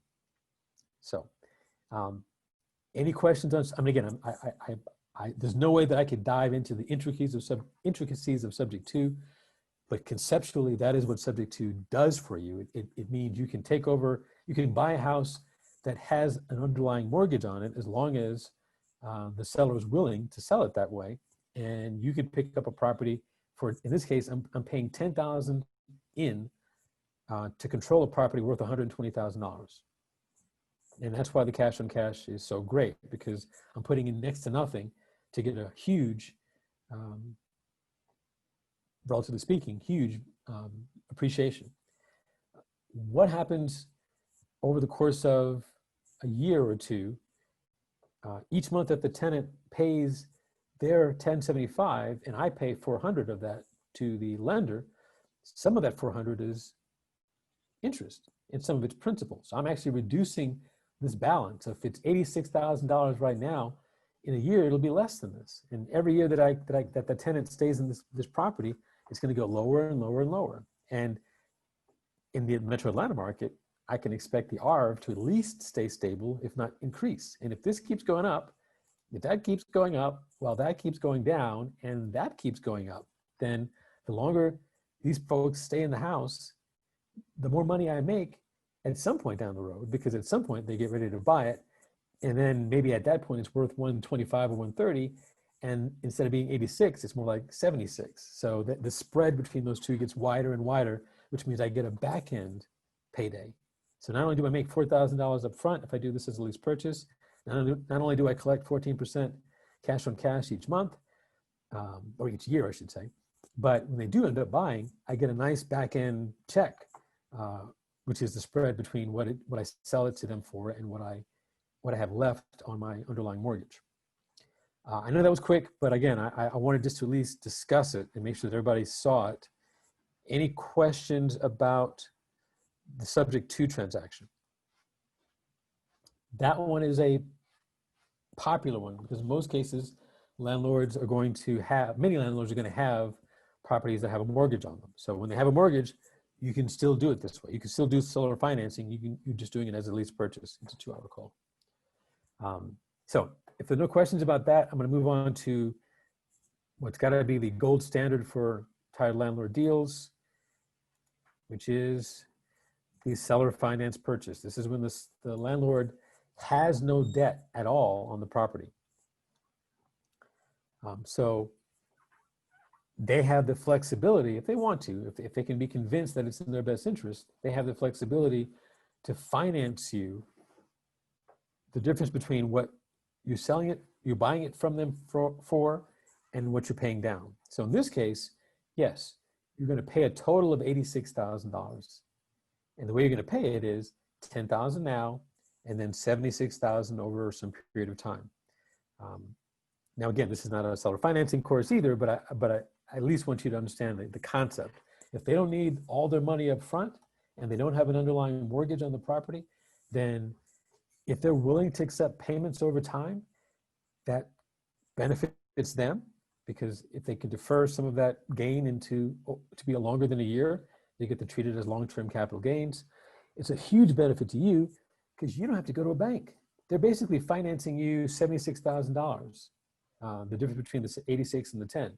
So the $76,000 balance, they're basically saying, I'll be the bank and you can pay me that over time. And if they say that, then you're not qualifying with them. We've never had a seller financer ask us for our credit score or to qualify us. They're not asking for application fees. Application fees. They're not sticking in their prepayment penalties or appraisal fees. What's to appraise? It's their property. They know and love the property, and they trust in its value. We can all agree that it's $86,000. It's worth at least $86,000. So there's no need for them to appraise it.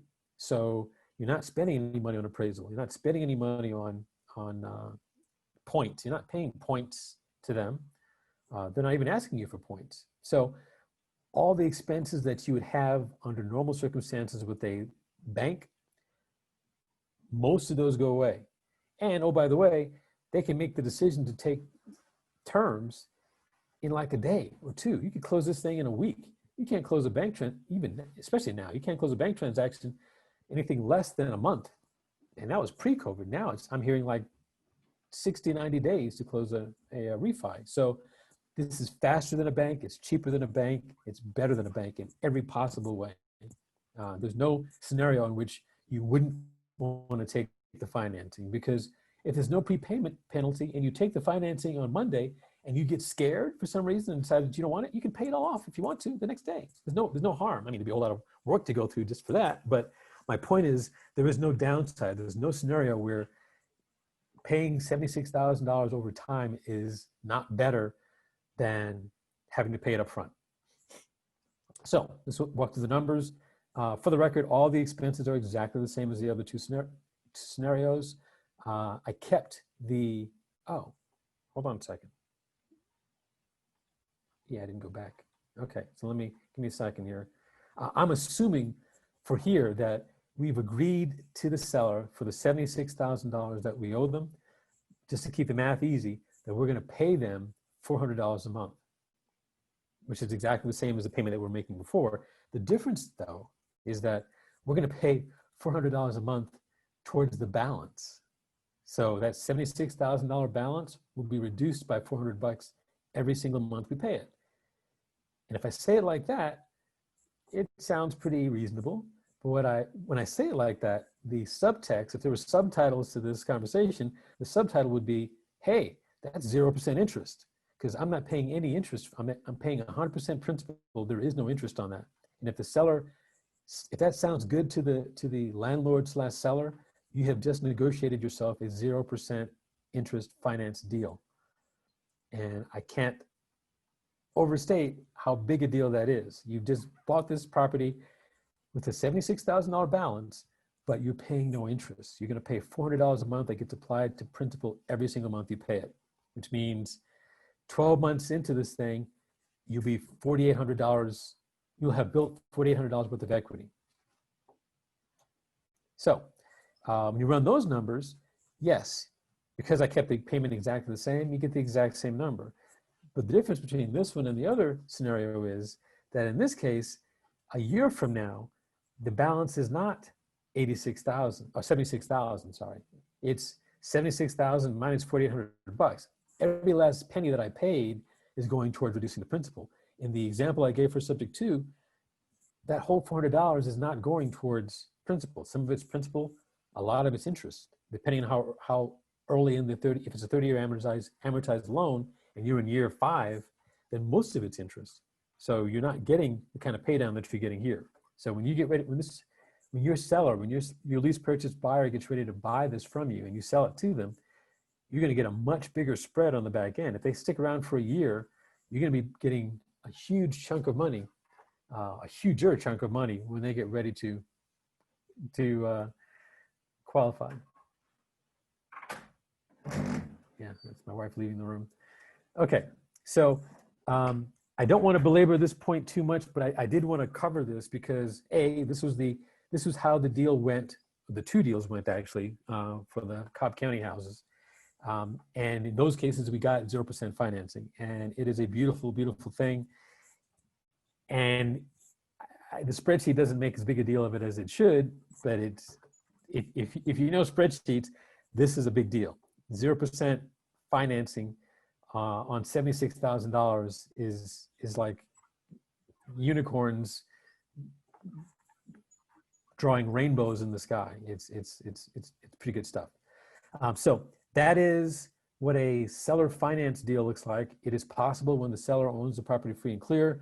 A lot of your old timers are going to own their properties free and clear and just want to sit on the beach and collect $400 a month per property. If you get 10 of these and you sell them all to me with seller financing, you're getting $4,000 a month and you're doing nothing. You're not unclogging a toilet. You're not talking to a tenant.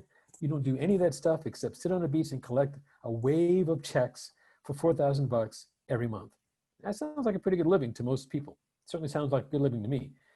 And you're the bank. So if the property is in Georgia and I stop making payments, you take that property back, you keep my $10,000, and maybe you do the same deal with somebody else and collect another $10,000. So you actually make out better.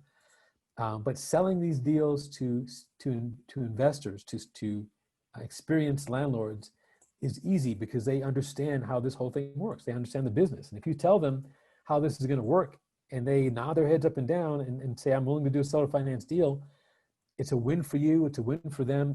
Everybody wins.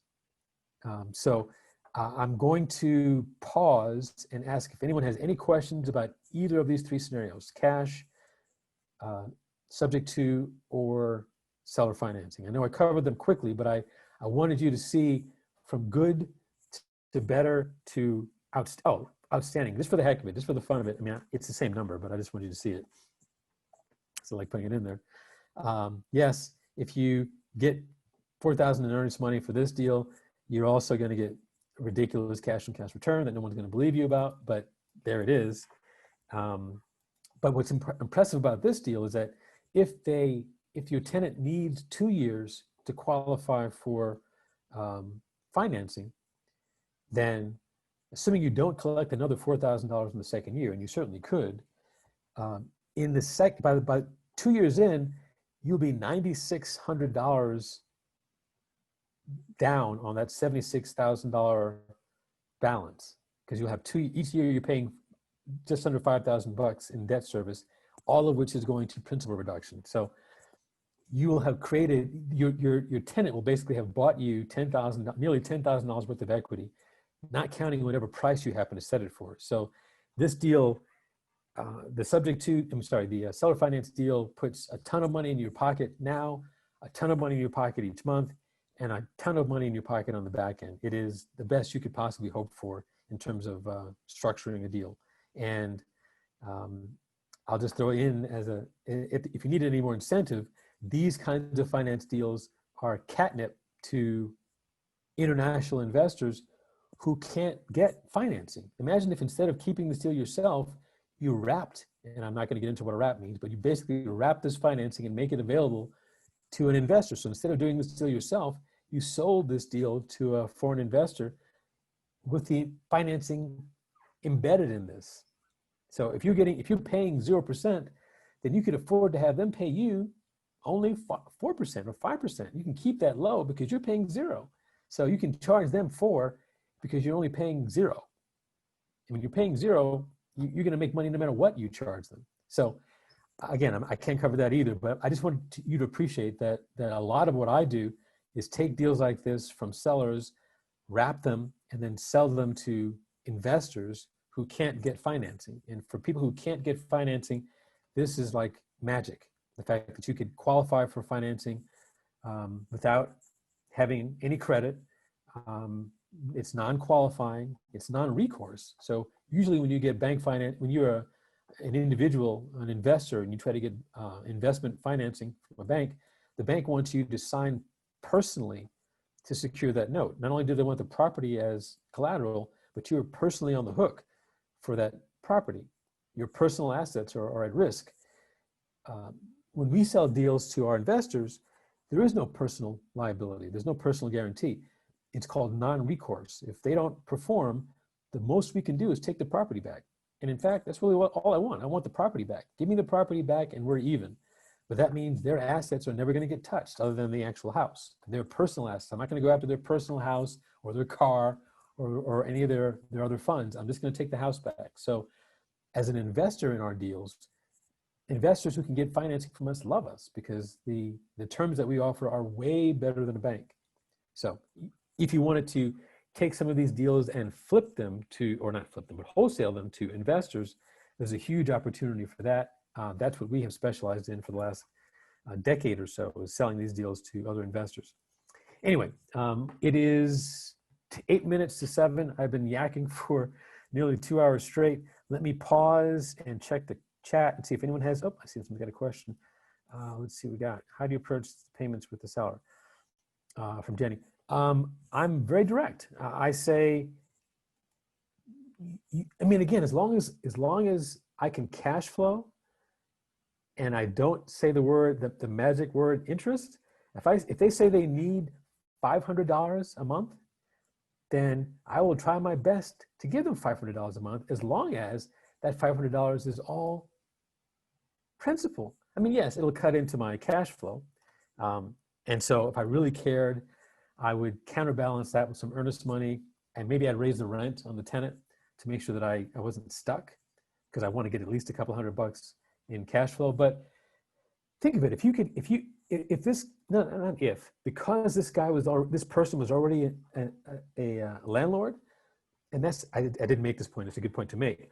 The beautiful part about doing seller financing deals with landlords is that landlords are already accustomed to getting monthly payments. That's the nature of a landlord. They don't get a big lump sum, they get monthly cash flow. So how many houses do I know, how many landlords do I know who are getting $400 a month in positive cash flow from a single house? Heck, I'm not getting $400, I'm getting $200. So $400 is already pretty impressive. So if you're used to getting $200 as a landlord and having to chase after your tenant, the idea of getting $300 or $350 or $400 it sounds like almost too good to be true. So my point is, you don't have to twist their arms, because they're already used to getting an income stream over time. That's what rents are. So if you knew what their rents were and what their spread was, and what they were, in fact, you may ask them, hey, how much were you making on this thing per month? If they're willing to tell you, they say they're making $300 a month in rent net. And sadly, most landlords don't know what that number is, but if they knew it and they said it's 300, see if you can match it. Because you probably can. You probably can match exactly what they were getting before as a rental, except now you should remind them they're never going to have to file a dispo again in their life, because they're not going to be a landlord anymore. They're going to be the owner. Wells Fargo doesn't file dispos. If you don't pay Wells Fargo, they send you a notice of foreclosure. Well, after a certain number of months, they send you a notice of foreclosure, and then they take the property back. So Wells Fargo doesn't chase after people to say, pay me my money. Either you pay them or you lose the property. Same thing here. They will be the lender, not the landlord. So all that hassle that they had to go through to get that $300 in the old days goes away. Now they just sit back and let the checks come in. And if there's ever a month where the check doesn't come in, they pick up the phone and they call you and say, hey, where's my check? And if you don't have a good answer, they say, well, okay, I'm starting the foreclosure process, and in a month I'll have my property back. And you go, wait, let me pay you your money, because the last thing you want is to kill the goose that lays the golden egg. So to answer your question, Jenny, the worst case scenario, you match what they're getting. I guarantee you, most of these folks on a house like this, you'd be happy to get $300 a month positive cash flow under normal circumstances, assuming that and if you owe it free and clear, maybe you get a little bit more, but you know what your numbers are. I mean, I could play this spreadsheet so that I could probably get a little bit more if I needed, if I had to pay a little bit more. I would probably take it out on the tenant. So if I had to pay if I had to pay 500, I may look for 1175 in fair market rent, because lease purchases are worth more than straight rentals, because I'm giving people an opportunity to buy the house. So I may charge, in fact, I would charge a higher rent. I didn't say that before, but if I were doing a lease purchase and market rent for a rental was 1075, I would be testing 1175 to 1200 as a lease purchase, because it's going to be worth more. And if I can get that, then I can pay him $500 and still have a pretty decent cash flow and an incredible cash on cash return. So the answer to your question is, it's a negotiation, but you're limited by how much you can afford to pay and still cash flow. I'm not going to accept negative cash flow, and I'm not going to accept a whole lot less than $200. So I don't want to offer what I can't give them, but I'm giving them more than just the money. I'm giving them the peace of mind, because the $300 they were getting as a landlord, they had to go chase after. And again, these were people that were, I know that they filed an eviction. That's why I'm talking to them. So I know that there was at least one point in their life when the tenant didn't pay. They're never going to have that problem with me, because if my tenant doesn't pay, that's my problem. I'm never going to pass my problem on to them, because I don't want to lose the house.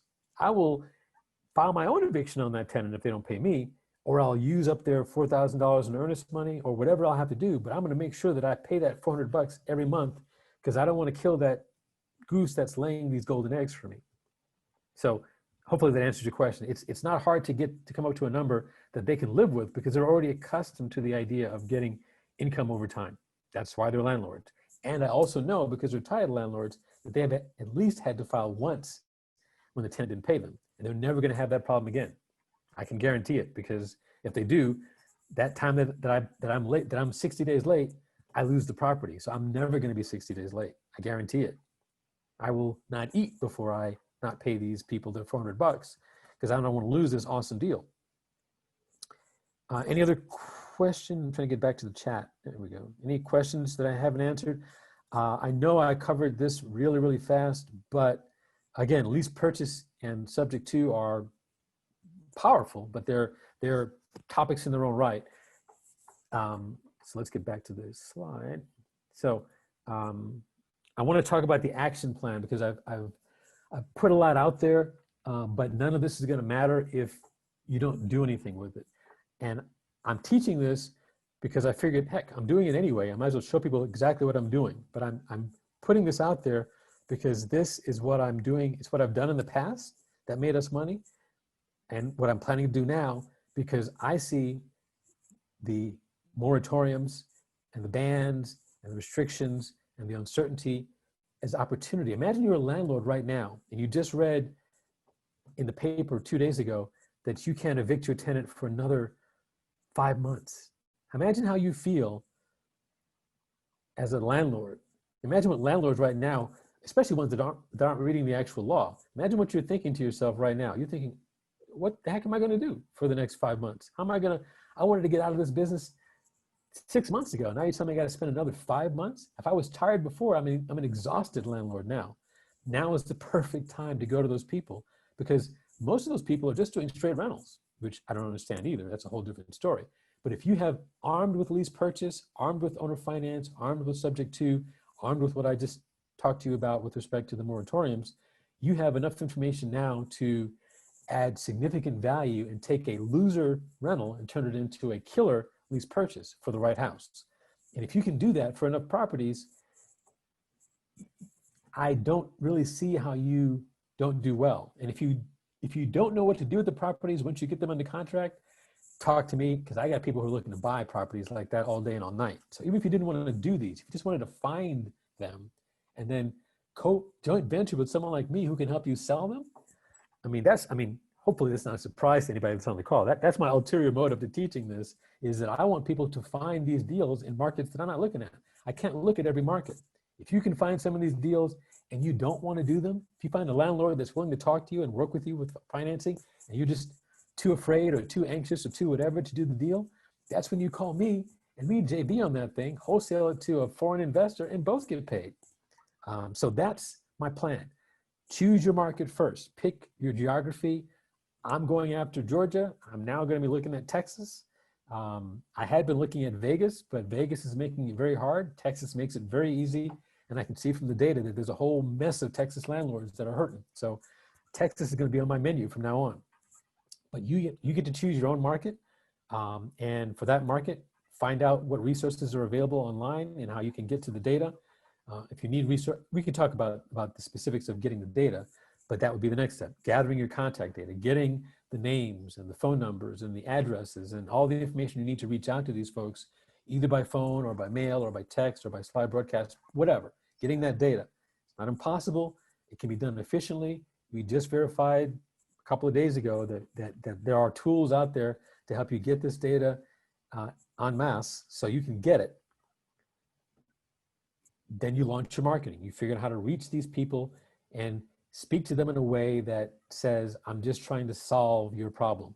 I put into the resources directory the postcard that we used for the 2 Marietta townhouse deal. It's nothing special.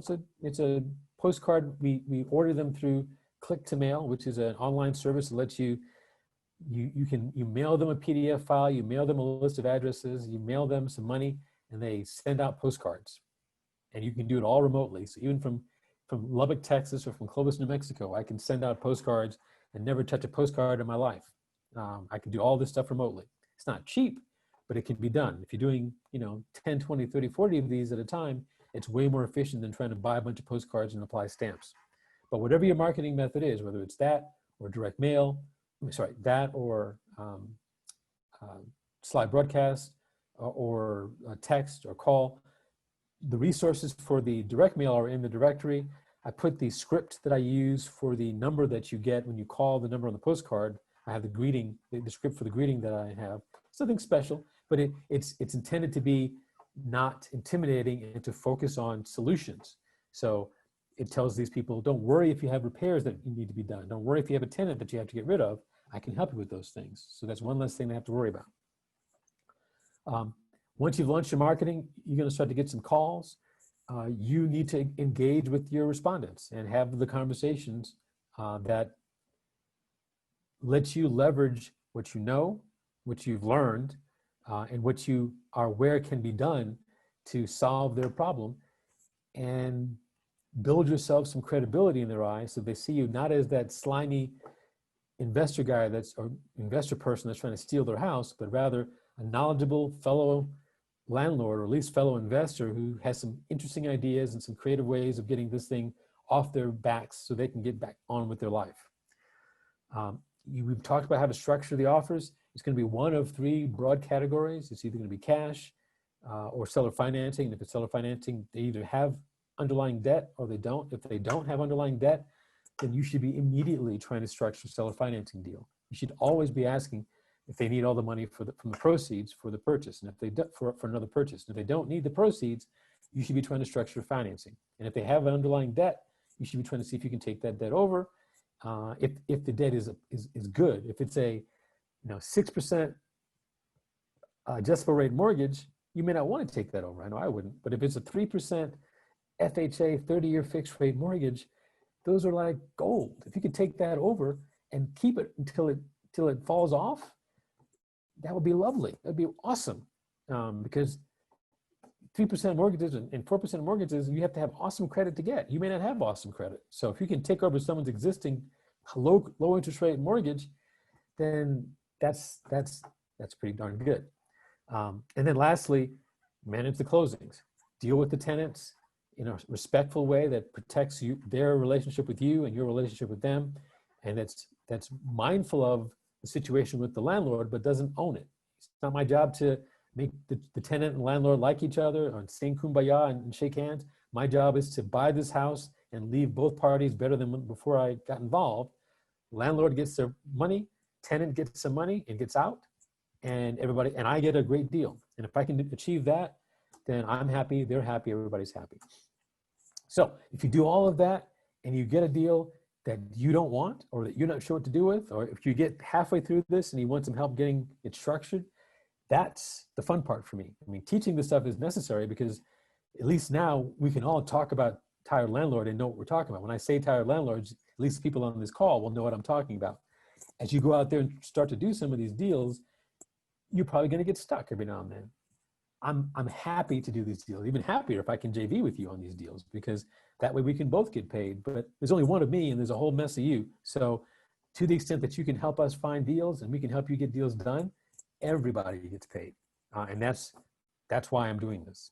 So I know I've said a whole lot. I feel like I've been talking forever.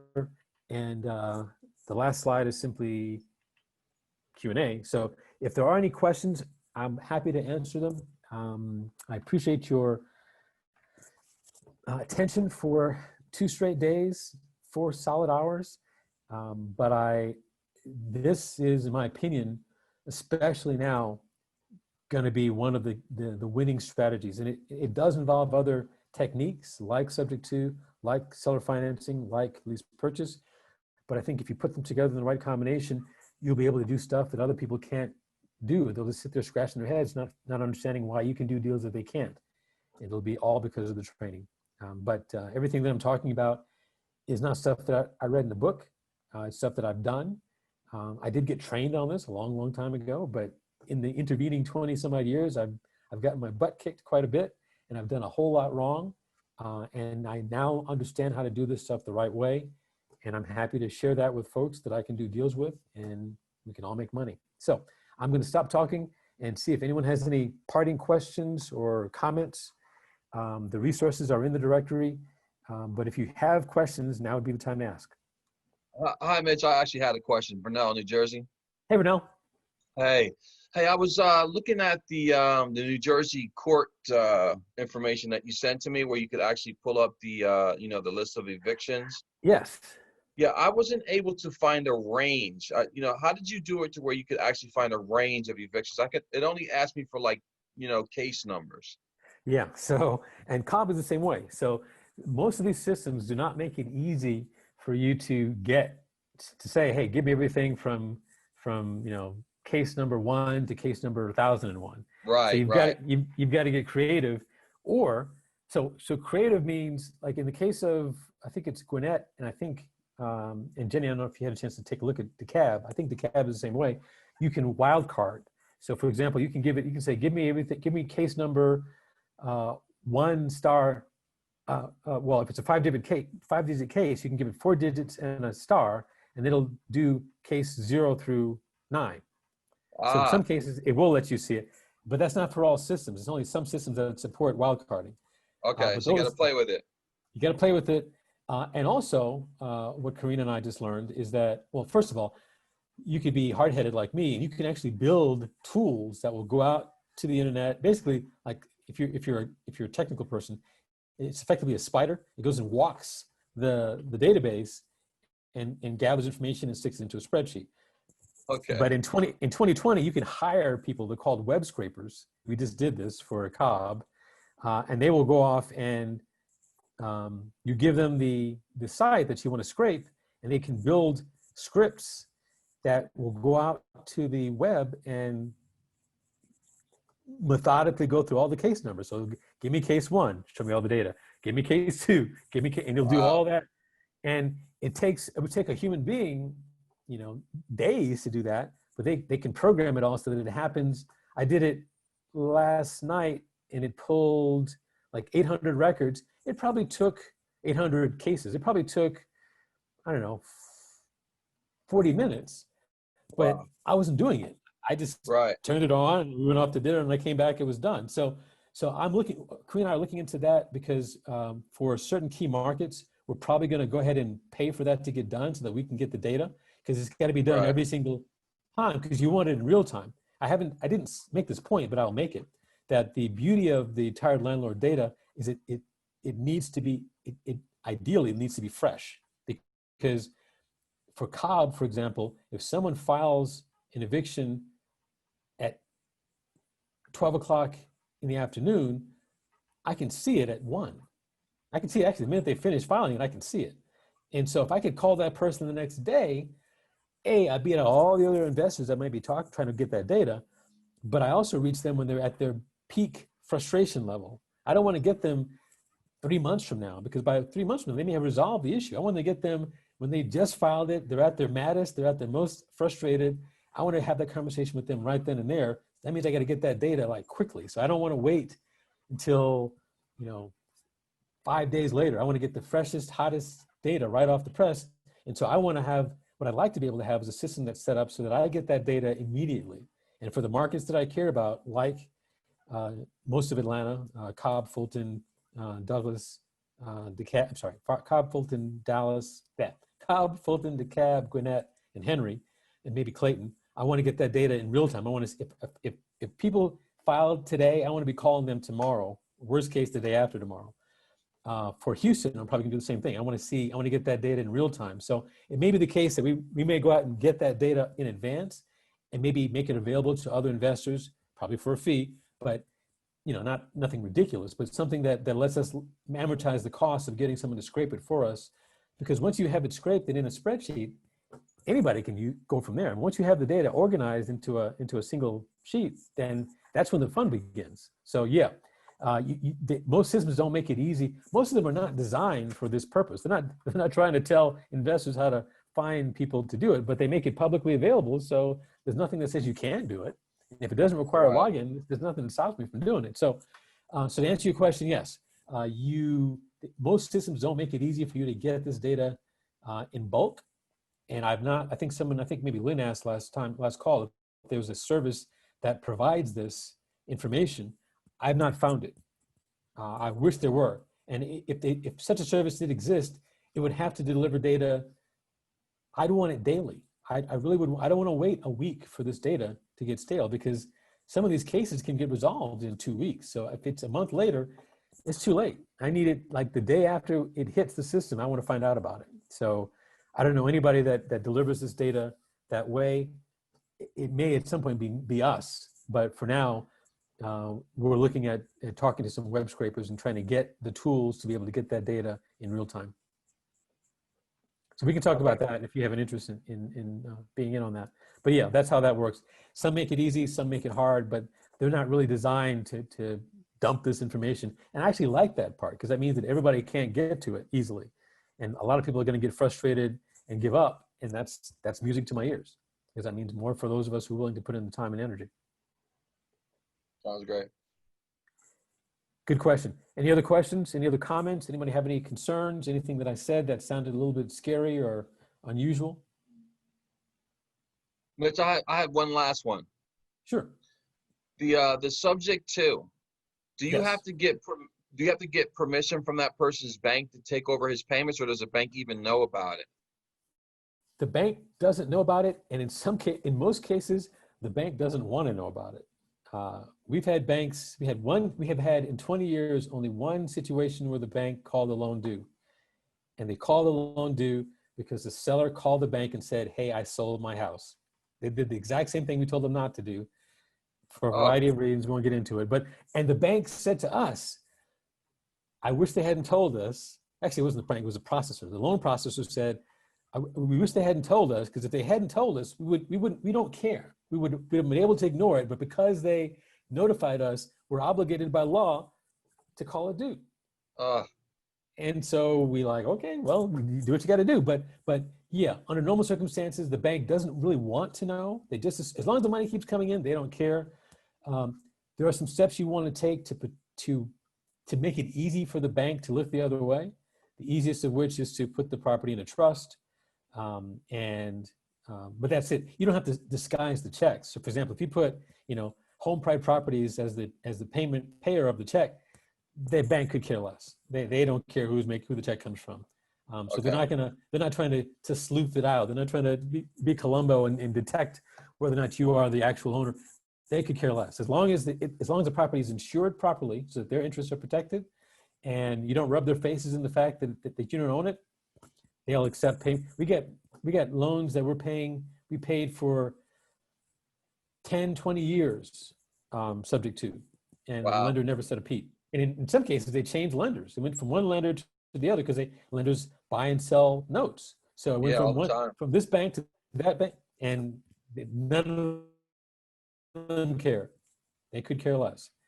But you just, the seller can't call them up and say, "Hey, I sold it," because then they have a legal obligation to call it. And this was a seller that was having issues aside from the normal circumstances. But yes, you will have to protect the bank from, it's not illegal. And I want to make it clear, you're not doing anything illegal. What you're doing is you are causing the tenant, causing the borrower to violate the due on sale clause. There's no legal, it's a civil agreement. It's not a legal issue at all. It's not a matter of legality. The due on sale clause simply says if the property changes hands, the bank has the right, not the obligation, but the right to call the loan due, to accelerate the loan and make all the payments due. Okay.